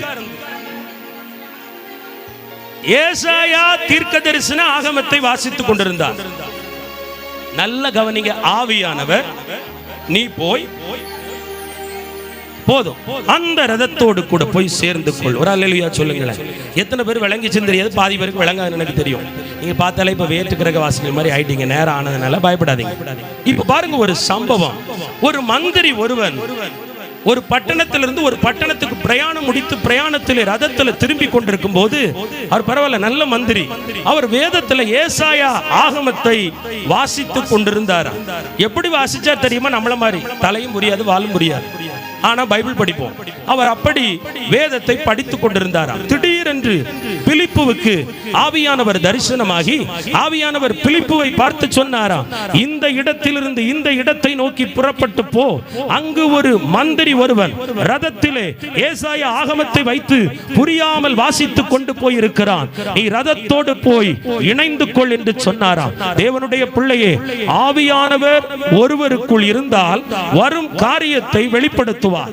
தேவ ரகசியங்களை வெளிப்படுத்துவார். ஒருவேளை ஆவியானவர் ரகசியத்தை வெளிப்படுத்தாத ஒரு ஆவிக்குரிய ஜீவியத்துக்குள்ள வரலனா நம்ம ஜெப ஜீவியம் இன்னும் சரியாகலன்னு அர்த்தம். வரப்போகும் காரியம், நடக்க போகும் காரியம் எல்லாவற்றையும் ஆவியானவர் அவரால் நிரப்பப்பட்ட மனுஷனுக்கு சொல்லுவார். பிலிப்பு பரிசுத்த ஆவியினால் நிரப்பப்பட்ட தேவ மனிதனாய் இருந்தபடியினால் பாருங்க, ஒரு மந்திரி, அவருக்கு வாஞ்சை இருந்துச்சு, விருப்பம் இருந்துச்சு, பைபிள் படிச்சாரு, புரியல, பிலிப்பு அனுப்புனாரு. அவன் ரதத்தோடு சேர்ந்தான், ரதத்துக்குள் போனான், சொன்னான், என்ன வாசிக்கிறீர், உமக்கு புரிகிறதா? எனக்கு ஒருவர் சொல்லி தராமல் இது எப்படி எனக்கு புரியும் என்று அந்த மந்திரி சொன்னார். பிறகு ஏசாயா தீர்க்கதரிசி ஆகமத்தில் போட்டது, இயேசு கிறிஸ்து இந்த உலகத்துக்கு வருவார், அடிக்கப்படுவார், பாவத்தை சுமப்பார், பாவ மன்னிப்பின் நிச்சயத்தை கொடுப்பார் என்று சொல்லி சொல்லப்பட்ட வார்த்தைகள் தான் அங்கு இருந்தது. அதை குறித்து சொல்லி இயேசு வந்துட்டு போயிட்டாரு, அந்த இயேசுவை தான் நான் பிரசங்கிக்க வந்திருக்கிறேன் என்று சொல்லி அந்த சுவிசேஷத்தை அறிவித்து அந்த மந்திரியை விசுவாசத்துக்குள் நடத்தி ரட்சிப்புக்குள் நடத்தி ஞானஸ்தானமும் பெறுவதற்கு அந்த பாதையில இருந்த ஆற்றுக்குள்ள முங்கி எழும்பி ஞானஸ்தானத்தையும் பெற்றார்.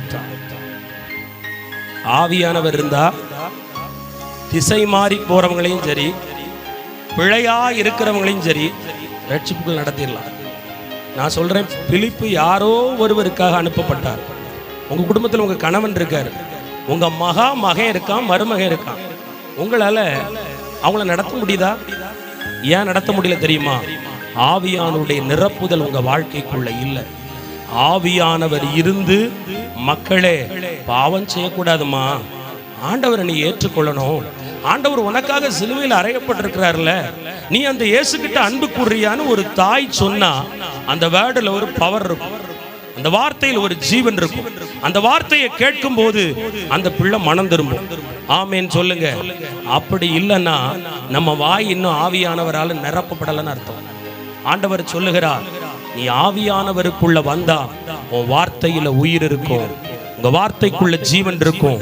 பிலிப்புவை கொண்டு போய் சுவிசேஷத்தை அறிவித்து மந்திரிக்கு ஞானஸ்தானத்தையும் கொடுத்து தேவனுடைய ராஜ்யத்தில் இணைத்த அந்த கிருபை பிலிப்புவுக்கு கிடைக்க அவன் பரிசுத்த ஆவியினால் நிரப்பப்பட்டான். தேவஜனமே, ஏன் இன்னைக்கு நம்மளால ஒருத்தர் ஆண்டவருக்குள்ள நடத்த முடியல தெரியுமா?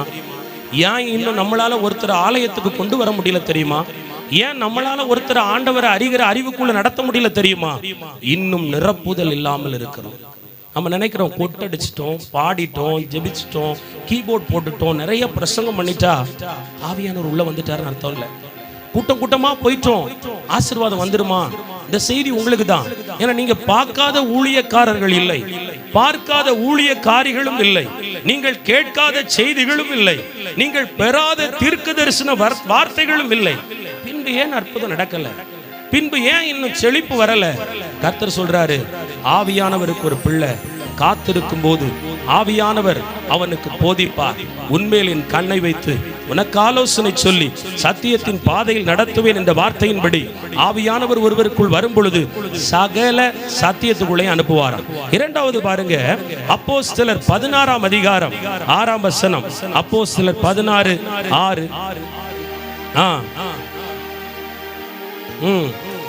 ஆசியாவிலே வசனத்தை சொல்லாதபடிக்கு பரிசுத்த ஆவியினாலே தடை பண்ணப்பட்டு, ஒரு இடத்துல புறப்பட்டு போன்னு சொல்றாரு, சுவிசேஷத்தை அறிவியன்னு சொல்றாரு, அவன் ஆத்துமாவை ஆதாயப்படுத்தணும் பரிசுத்த ஆவியானவர் சொல்றார். அதே பரிசுத்த ஆவியானவர் அப்போஸ்தலர் சுவிசேஷ புத்தகத்துல பாருங்க, பவுலுக்கு சொல்லுகிறார், சுவிசேஷத்தை அவன் அறிவிக்க கூடாமல் தடை பண்ணுகிறார். பரிசுத்த ஆவி ஒருத்தருக்குள்ள வரும்போது சில இடத்துக்குள்ள நம்மளை போக விட மாட்டார், சிலரோட பேச வைக்க மாட்டார், சிலரோட பழக விட மாட்டார், சில எல்லைகளுக்குள்ள போக விட மாட்டார், தடுத்து நிறுத்துவார். அது எதற்கு தெரியுமா? நன்மைக்காக. நன்மைக்காக. எல்லாருக்காகவும் போய் ஜெபிச்சிட கூடாது. எல்லாருக்காகவும் போய் சுவிசேஷம் அறிவிச்சிட முடியாது. பன்றிகளுக்கு மத்தியில் முத்துக்களை போடாதேயுங்கள். சில பன்றி கூட்டமும் உண்டு, ஆட்டு கூட்டமும் உண்டு. ஆண்டவருக்குத்தான் தெரியும் யார் ஆடு யார் பன்றி, யார் தன்னுடைய தாசனை எங்கே அனுப்ப வேண்டும் என்று கர்த்தருக்கு தெரியும். தேவனுடைய பிள்ளையே, ஆவியானவர் உங்களுக்குள்ள இருந்தா யாரோடு பழகலாம், யாரோடு பேசலாம், யாரோடு உங்கள் காரியத்தை சொல்லலாம், யாரை உங்கள் எல்லைகளுக்குள் அனுப்பலாம் என்று அவருக்கு தெரியும். ஏனென்றால் அவர் கட்டுப்பாட்டின் ஆவியானவர். கண்ட்ரோல் படுத்தி நடத்துவார், சித்தத்தின்படி நடத்துவார். எது உங்களுக்கு ஆபத்தை கொண்டு வருமோ, எது உங்களுக்கு நாசத்தை கொண்டு வருமோ, எந்த உறவு உங்களுக்கு தீங்கை கொண்டு வருமோ, ஆவியானவருக்குள் ஒருவன் நிரப்பப்பட்டிருந்தால், ஆவியானவருக்குள் ஒரு தேவ மனுஷன் நிரப்பப்பட்டிருந்தால் காக்கப்படுவார். அல்லேலூயா. ஆண்டவர் இன்னைக்கு சொல்றாரு, உங்க மரத்துல உள்ள கொப்பெல்லாம் உடைச்சாங்க, இலையெல்லாம் பறிச்சுட்டாங்க, கனியெல்லாம் காய்த்து ருசி கொடுக்கிறதுக்கு முன்னாடியே தட்டி பறிச்சுட்டாங்க. அதனாலதான் இன்னைக்கு மொட்டை அடிக்கப்பட்டிருக்கீங்க. ஏன்னா பரிசுத்த ஆவியானவர் உங்களை எச்சரிக்க வேண்டிய நேரத்துல நீங்க அவருக்கு செவி கொடுக்கல. ஆவியானவர் உங்களை நடத்துறதுக்கு நீங்க ஒப்பு கொடுக்கணும். ஆமேன் சொல்லுங்க. நான் சொல்றேன், ரட்சிக்கப்பட்ட உங்க ஒவ்வொருத்தருக்குள்ளேயுமே ஆவியானவருடைய முத்திரை இருக்கு. ஆவியானவரோட நீங்க பேசினா அவர் உங்களோட பேசுவார். பரிசுத்த ஆவியானவரே எனக்கு இதை விளங்க பண்ணுங்கன்னா விளங்கி கொடுப்பார். ஆமேன். நீங்க இன்னும் தீர்க்கதரிசிகளையே நாடி ஓடாதீங்க. இன்னும் ஊழியக்காரங்க, எனக்கு என்ன ஊழியக்காரங்கிட்ட போலாம், எனக்கு என்ன கற்றுக் கொடுக்க விரும்புறீங்க, நான் இன்னும் எதுல சரியாகணும், அதை எனக்கு போதிச்சுட்டாங்கன்னு வரலாம்.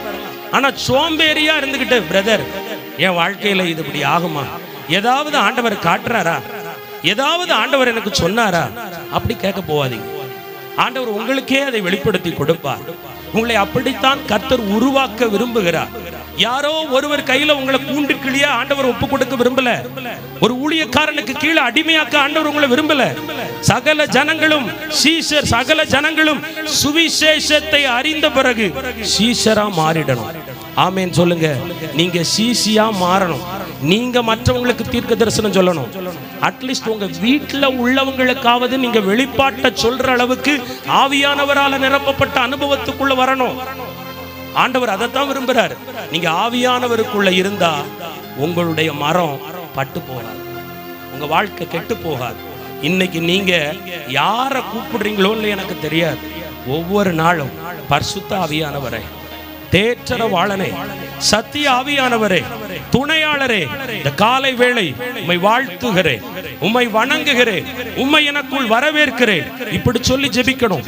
ஏசப்பாவுக்குள்ள பரிசுத்த ஆவியானவரே, அளவுக்கு அதிகமாய் நீர் நிரப்பப்பட்டிருந்தது போல இந்த காலை வேளை என் ஆவி ஆத்துமா சரீரத்துக்குள் நீர் அளவுக்கு அதிகமாய் நிரப்பப்படும் ஐயா. வேதத்தை தூக்கும் பொழுது, அதை தியானிக்கும் போது ஒரு தேவனுடைய பிள்ளை கேட்கணும், பரிசுத்த ஆவியானவரே இந்த சத்தியத்துக்குள்ள என்ன நடத்த எனக்கு ஞானத்தை கொடுங்கப்பா. எனக்குள் இருந்து இந்த வசனத்தின் விளக்கத்தை எனக்கு விளக்கி சொல்லும். பரிசுத்த ஆவியானவரே, இன்றைக்கு நான் யாரோடு எதை பேச வேண்டும், உமக்கு பிரியமில்லாத மனிதர்கள் என் எல்லைகளுக்குள் வரக்கூடாது. பரிசுத்த ஆவியானவரே, உமக்கு பிரியமில்லாத பிள்ளைகளுடைய எல்லைகளுக்குள் நானும் போகக்கூடாது. ஆவியானவரே என்னை நடத்தும் ஐயா, சத்தியத்தின் பாதையில நடத்தும் என்று நீங்கள் சொல்லி ஜெபிப்பீர்களே, ஆனால் ஆவியானவர் உங்களை நடத்துவார், அவரே உங்களை பலப்படுத்துவார். அப்படி பரிசுத்த ஆவியானவருக்கு இடம் கொடுத்துட்டா உங்க வாழ்க்கை செழிப்பா. நான் மறுபடியும் சொல்றேன், கோவப்படக்கூடாது. பாரம்பரிய கிறிஸ்தவங்களா இருக்காதீங்க. கோயில போய் மெழுகுவர்த்தி கொளுத்திட்டா, கோயில சுத்தி வந்துட்டா, ஆலயத்துக்கு உப்பு முட்டையை வாங்கி வச்சுட்டா, ஏதோ ஒரு ஊழியக்காரர்கிட்ட ஒரு எண்ணெயை ஜெபிச்சு வாங்கிட்டு வந்துட்டா, என் கஷ்டகாலம் எல்லாம் தீர்ந்துடும் சொல்லி வசனத்தை கேட்கிற பிள்ளை சோம்பேறியா இருந்துடக்கூடாது. ஆமேன் சொல்லுங்க. அதை நம்பாதீங்க. பரிசுத்த ஆவியை நம்புங்க, தேற்றரவாளனை நம்புங்க. இன்னும் விமோச்சனத்துக்காக, விடிவு காலத்துக்காக, பரிகாரத்துக்காக எத்தனத்துக்கு போனாலும் வாழ்க்கை மாறாது. நீங்க மாறணும். ஆமென்.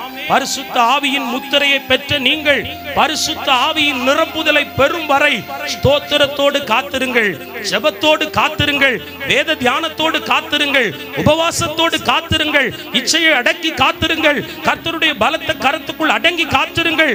உங்கள் சுபாவங்களை கிறிஸ்துவின் சுபாவத்தை போல மாற்றி காத்திருங்கள். கர்த்தர் வருவார், நிரப்புவார், உங்களை பலன் கொள்ள வைப்பார், உங்களை எழும்பி பிரகாசிக்க வைப்பார். ஆமென். கையெல்லாம் கீழே போச்சு. இப்போ உங்களை வேலை வாங்கினோடனே உங்களுக்கு கஷ்டமா இருக்கு. ஏன்னா நம்மளாம் ரொம்ப சோம்பேறி பாருங்க. நம்ம ஜெபம் எப்படி தெரியுமா ஓடும்?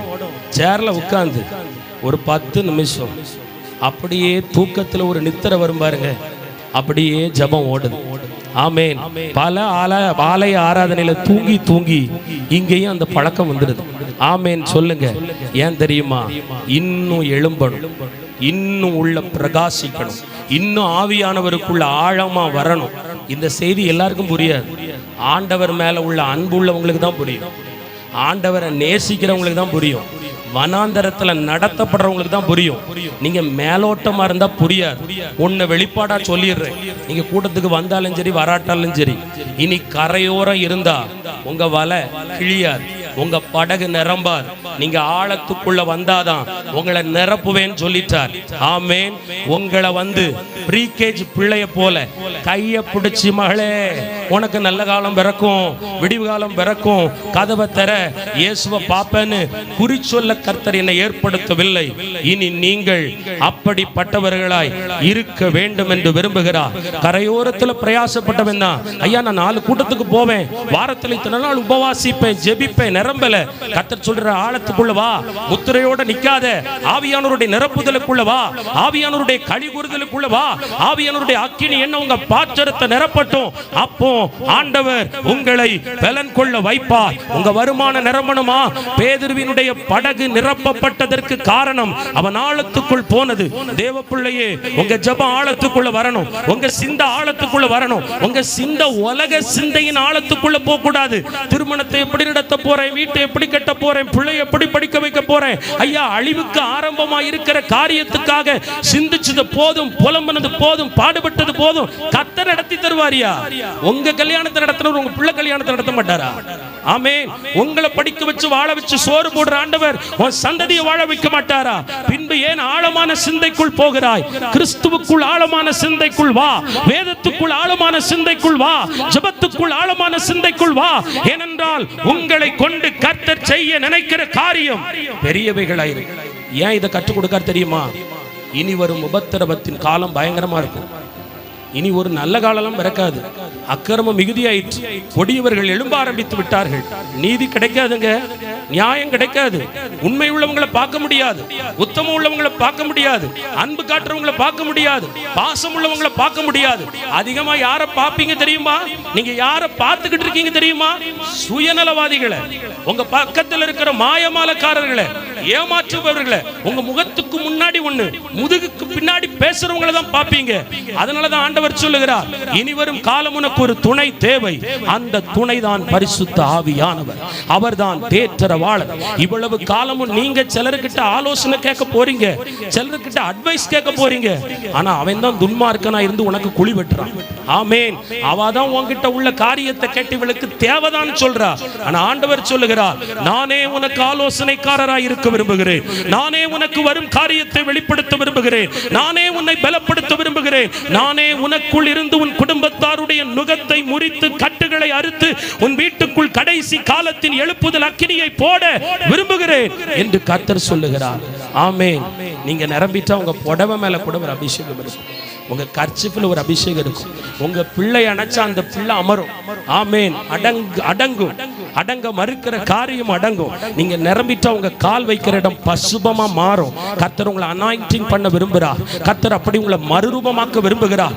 உலக பேச்ச விடுங்க, கிளவி பேச்ச விடுங்க, துன்மார்க்கனுடைய ஆலோசனை விடுங்க, உலக மனுஷனுடைய ஆதரவை விடு, பணபலத்தை விடு, படைபலத்தை விடு, யாரையும் நம்பாத. கர்த்தர் பேரில் மட்டுமே நம்பிக்கையாயிரு. அவர் உன் காலை சிக்கி கொள்ளாதபடி காப்பார். நீ கர்த்தரை தேடினால் அவர் உன்னை தேடி வருவார், நிரப்புவார், தொட்டு நிரப்புவார், வல்லமையால் நிரப்புவார், வரங்களால் நிரப்புவார், கிருபையாய் நிரப்புவார். உங்களை கொண்டு உங்கள் தெருவை கலக்குவார், உங்களை கொண்டு உங்கள் குடும்பத்தை கலக்குவார், உங்களை கொண்டு உங்கள் சந்ததி மேல் சந்தானத்தின் மேல் தன் ஆசீர்வாதத்தை ஊற்றுவார்.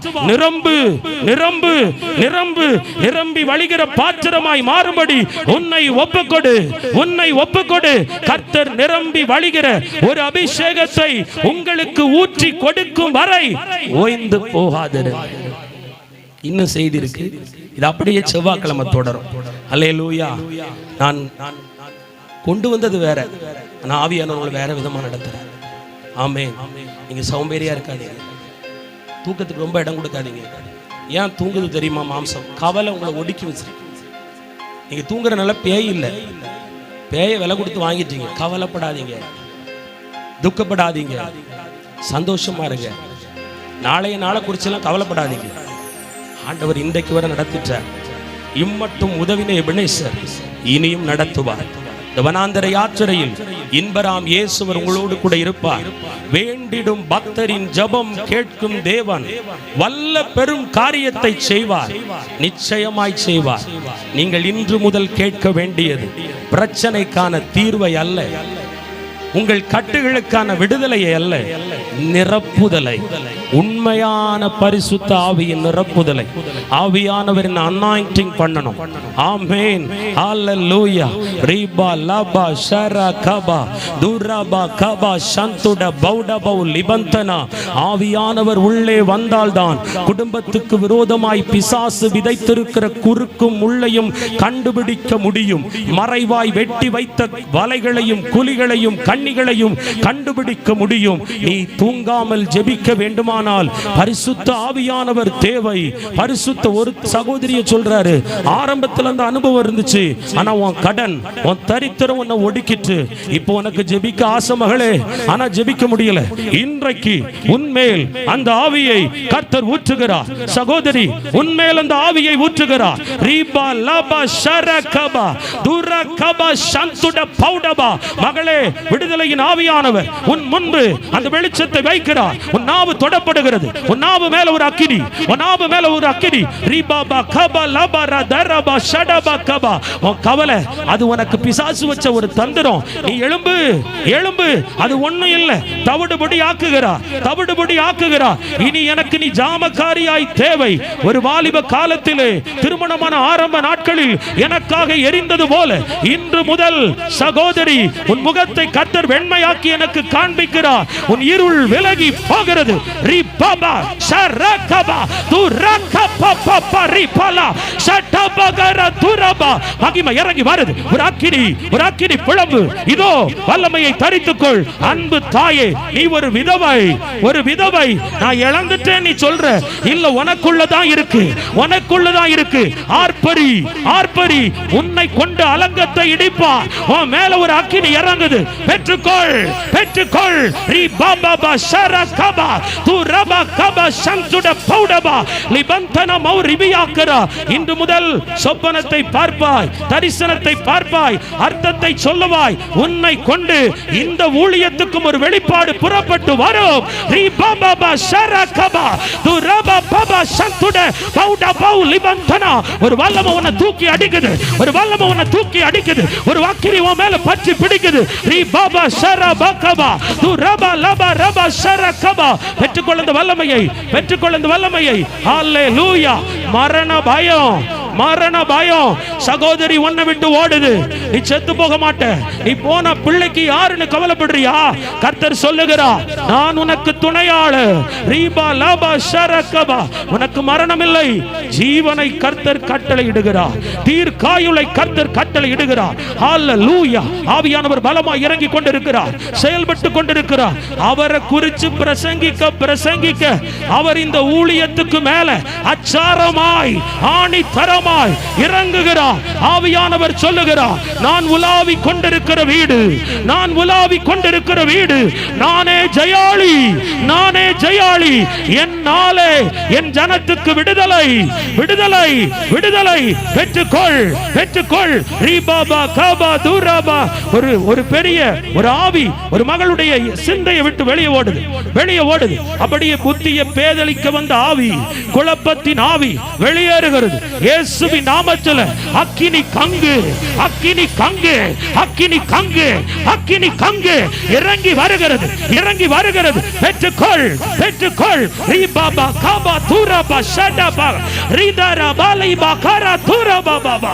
வல்லம வல்லம வல்லம வல்லம வல்லம வல்லம வல்லம வல்லம வல்லம வல்லம வல்லம.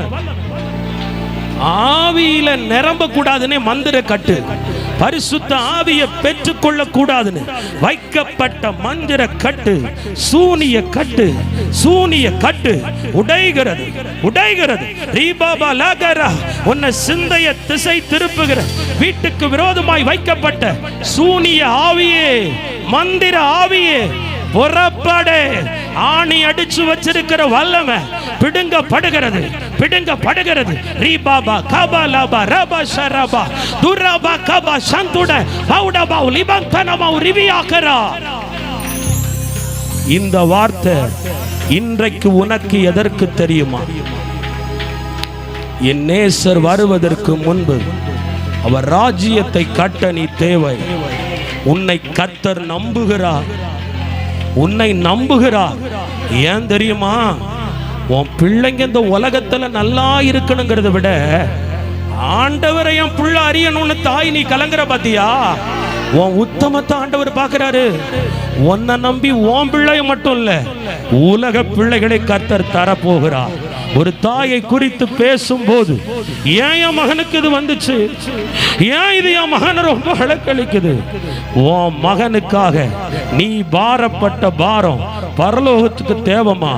உன் பிள்ளைய போலதான் அநேகரை பிசாசு வஞ்சிச்சு வச்சிருக்கான், கட்டி வச்சிருக்கான், வெளியே தெரியல. நிறைய தாய் உடைஞ்சிட்டாங்க, தகப்பன் உடைஞ்சிட்டாங்க. ஒரு இளம் தலைமுறையினரை யாரை கர்த்தர் பராக்கிரமசாலியாய் தெரிந்து வைத்திருக்கிறாரோ அந்த இளம் தலைமுறையினரை ஆமா பிசாசு வளைச்சு வச்சிருக்கான். ஆனா தாயே கவலைப்படாத, உன் மகனுக்கு விடுதலை. ஆனால் உன் ஜெபத்தை நிறுத்த கூடாது. இதை போல் இருக்கிற ஒவ்வொரு மகனுக்காக ஜெபி, ஜெபி, ஜெபி. அந்த நிரப்புதலை பெற்றுக்கொள். சுயநலவாதவன் அல்ல கிறிஸ்தவர், சுயநலவாதி அல்ல. உன்னை கர்த்தர் தன் ராஜ்யத்துக்காக பாரப்பட வைக்கிறார். அவருக்கு ஒரு வாலிப சேனை தேவை. ஆனால் அந்த சேனை இன்றைக்கு பிசாசினால் மடங்கடிக்கப்பட்டிருக்கிறது. உன் ஜெபம், விண்ணப்ப ஜெபம், கண்ணீரின் ஜெபம், கெஞ்சுகிற ஜெபம் நீ செய்ய கர்த்தருக்கு தேவை. ரீபாபா லாகரா தரபா ஷடபா கபா துரபா கபா லிகர தரபா ஷடபா கபா. ஆவியானவர் வல்லமை, வல்லமை. மரண இருள் வெளியேறுது, மரண இருள் வெளியேறுது. ஒரு சகோதரியை குறித்து சொல்றார், உன் ஊழியத்துல உன்னை அழிக்கவே முடியாது. உன்னை நம்பி கிராமங்களை கொடுத்திருக்காரு, இவ்வுலகத்தை கலக்குகிறவள். ஆனா ஆண்டவர் இன்னைக்கு உனக்கு அந்த செய்தியை கொடுத்தார். புலம்பாத, அழாத. இன்னைக்கு உள்ளே வரும் பொழுது கூட பாரப்பட்டு தான் வந்த. ஆனா ஆவியானவருக்கு நீ இடம் கொடுத்து வந்த. ஆவியானவர் உன்னை நிரப்பிக்கிட்டே இருக்கிறாரு. ஆரம்பத்திலிருந்து முடிவரை நிரப்புறாரு. உனக்குள்ள ஒரு அக்கினி இறங்கி வருகிறது. ரீபாபா லகரா, உன் சந்ததியை பிசாசு தொட மாட்டான், தொட முடியாது. கர்த்தர் உனக்காக வைராக்கியம் கொள்ளுகிறார். ரீபாபா லபா ரபா ஷரகபா துரகபா ரிபா லரபா ஷடபா கபா துரபா பபா லிபா கரபா சந்துட பௌடபா லிபந்தன மௌரிபியாக்கரா. ஒரு வல்லமை இறங்கி வரட்டும் ஐயா, ஒரு வல்லமை இறங்கி வரட்டும். அன்பு சகோதரி, என் கணவன் என்னைக்கு மாறுவார், என் கணவன் என்னைக்கு மாறுவார், என் கணவன் மாறிடுவாரா? கர்த்தர் சொல்றார், பயப்படாத, என்னால் அது முடியும். ஆவியானவர் அதை செய்ய போறாரு. மகளே, உனக்கு வருமானத்துக்கு ஒரு வாசலை திறந்து தந்துட்டாரு. ஆனா உன் கணவனை விட மாட்டாரு. உன் அழுகு அவருக்கு தெரியும், சிரிக்கிற உலகத்துல. ஆனா உள்ள உன் இருதயம் காயப்பட்டு போயிருக்கிறது. ரீபா லபா ரபா ஷரகபா. அந்த கணவருக்குள்ள ஒரு மனம் திரும்புகிற அபிஷேகம் இறங்கி வருகிறது. இனி முதல் உங்கள் குடும்பத்துக்குள் ஆவியானவர் செயல்பட ஆரம்பிப்பார். இதோ இந்த இடத்தில் இருந்து வற்றாத நதியை மொண்டி கொள்ளுகிறாய், மொண்டு கொள்கிறாய். இதை நீ எடுக்கிற ஆவிக்குரிய கை அந்த தாகத்தை தீர்க்கக்கூடிய தண்ணீரை கலசத்தில் எடுக்கிறது. ரீபாபா ஷரபா கபா லிபரா துரபா கபா ஷடபா கபா சந்துட பௌடபா லிபந்தனம ரிபியாக்கரா. நாள் வந்தது, நாள் வந்தது. இவ்வளவு நாளும் விவர்ச்சிக்கப்பட்ட கேவலப்படுத்தப்பட்ட, ஒதுக்கி வைக்கப்பட்ட, உதவாக்கரன் நினைக்கப்பட்ட உனக்கான நாள் இன்று முதல் வருகிறது. இன்று முதல் வருகிறது. இவ்வளவு காலமும் உன்னை உதவாக்கற உனக்கு உதவ மாட்டான். சபிக்கப்பட்டவன், சபிக்கப்பட்டவா. ஆனால் உன் டைம் திரும்புது. ஆவியானவர் அப்படியே மாற்றுகிறார். உங்க மேல ஒரு நறுமணம் வீச போகுது. இனி நாற்றம் அல்ல, சாப நாற்றம் அல்ல, பாவ நாற்றம் அல்ல, தரித்திர நாற்றம் அல்ல, வாதையின் நாற்றம் அல்ல, பரிசுத்த ஆவியின் நாற்றம் அது வீச போகிறது. நறுமணம், நறுமணம் பெற்றுக்கொள். உன் வாசனையை தேடி ஒரு கூட்டம் வருது, ஒரு கூட்டம் வருது. அதற்கு நீ வழி திறப்பாய், வழி திறப்பாய். ரீபா லாபா ஷரா கபா தூரா கபா சந்துட பௌடபா. நான் சொல்லிக் கொண்டிருக்கும் போது ஆவியானவர் கிரியை செய்ய ஆரம்பித்துக் கொண்டிருக்கிறார். சில குடும்பங்களுக்குள் இருக்கிற முடியாத பிசாசு, போக மாட்டேன் நிக்கிற பேய கர்த்தர் வேரோடு, கர்த்தர் வேரோடு வெட்டி எடுக்கிறார், வெட்டி எடுக்கிறார். ஹalleluya, hallelujah. Thank you Lord, thank you Lord. Glory to Jesus. மகிமை, மகிமை, மகிமை. ஒவ்வொரு வேர்மேல மகிமை இறங்கி வருது. நான் நிறுத்த நினைச்சாலும் ஆவியானவர் இன்னும் இரக்கத்தை கொடுத்துக்கிட்டே இருக்கார். இன்னைக்கு இரக்கத்தினாள், இரக்கத்தினாள். கெஞ்சினாய் அல்லவா, மன்றாடினாய் அல்லவா, முட்டி மோதினாய் அல்லவா. இதற்கு பிரயாச்சித்தமாய் என்ன வேணாலும் எடுத்துக்கோங்க, ஆனா என் குடும்பத்தை விட்டுறாதீங்கன்னு ஒன்னு அடமான வச்சிருக்கிய ஜெபத்துல. ஆவியானவர் சொல்றாரு, நீ எனக்கு வேணும், நீ எனக்கு வேணும், உன் ஜீவனை நான் எடுக்க மாட்டேன். அந்த வார்த்தையை நீ திருப்பி வாங்கிக்கோ, அந்த வார்த்தையை திரும்பி வாங்கிக்கோ. அந்த வார்த்தை தான் உனக்கு மரண பயத்தை கொண்டு வருது, மரண பிரச்சனையை கொண்டு வருது. வார்த்தையை ரிசீவ் பண்ணிக்கோ. தெரியாம சொல்லிட்டேன்னு சொல்லு. இன்றைக்கு ஒரு வற்றாத நதி, ஜீவ நதி, ரீபாபா லபா ரபா ஷரகபா. அநேகர் ஆவிக்குரிய வாழ்க்கையில கர்த்தர் தூக்கி எடுக்கிறார். இன்று முதல் உங்க ஜெப வாழ்க்கை மேன்மைப்பட போகிறது, உயர போகிறது. உங்களுக்குள்ள ஒரு வைராக்கியம். நேற்று ராத்திரி வரை ஜெபம் பண்ண முடியலங்க, உங்களால ஜெபத்துக்கு எழும்ப முடியல. ஆனா இன்றைக்கு உன்னை ரீஸ்டோர் பண்றார், மறுபடியும் உங்களை புதுப்பிக்கிறார், அபிஷேகத்தினால் புதுப்பிக்கிறார், வல்லமையினால் நிரப்புகிறார். அக்கினி எண்ணெய், அக்கினி எண்ணெய். இனி நீ நடந்தா உன் வீட்டுக்குள்ள ஆசீர்வாதம், இனி நீ நடந்தா உன் வீட்டுக்குள்ள ஆசீர்வாதம், உட்கார்ந்திருந்தா ஆசீர்வாதம், கைகளை உயர்த்தினா ஒரு ஆசீர்வாதம். நீ கண்களை பரத்துக்கு நேரா ஏறெடுத்து பார்த்தால் வானம் திறக்கும். அந்த அத்தாரிட்டியை, அந்த அத்தாரிட்டியை முதல்ல ஒரு சகோதரிக்கு தீர்க்க தரிசனம் சொன்னாரு. அந்த சகோதரியை பார்த்து மறுபடியும் சொல்றாரு, மகளே அந்த அத்தாரிட்டி உன் மேல வருது.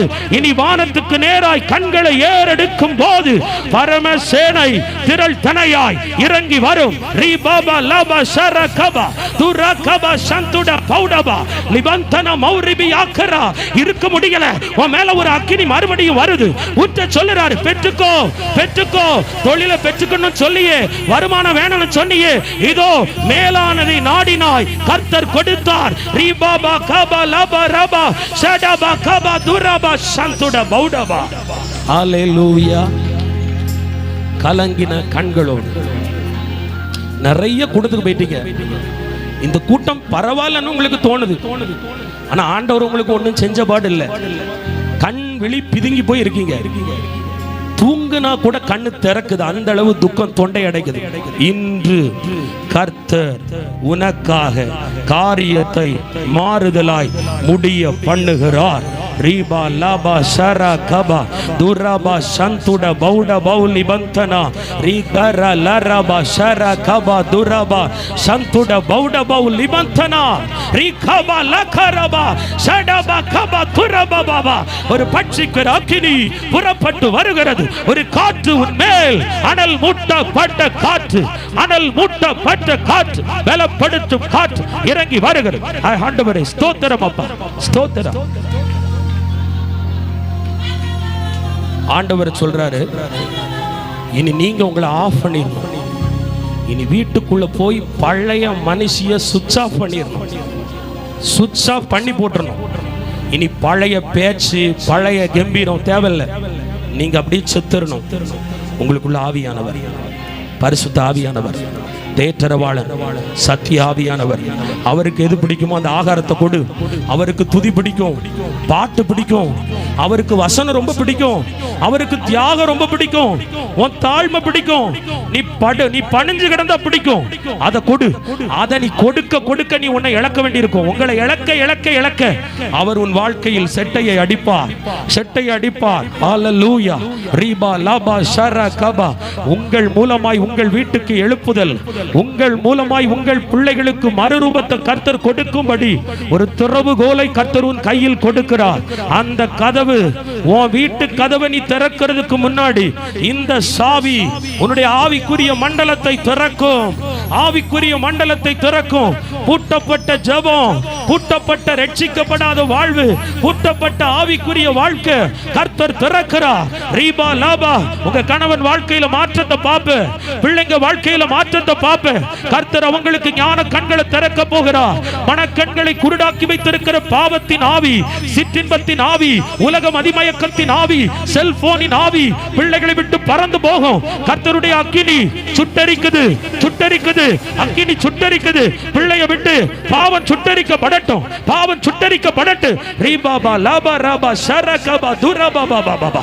ஓ ரீகால ராபா ஷடபா கபா துரபா கபா ரீபா லாபா ராபா ஷடபா கபா. கர்த்தருடைய வல்லமை இறங்கட்டும், கர்த்தருடைய வல்லமை இறங்கட்டும். ஒவ்வொரு பிள்ளைகளையும் ஆசீர்வதி.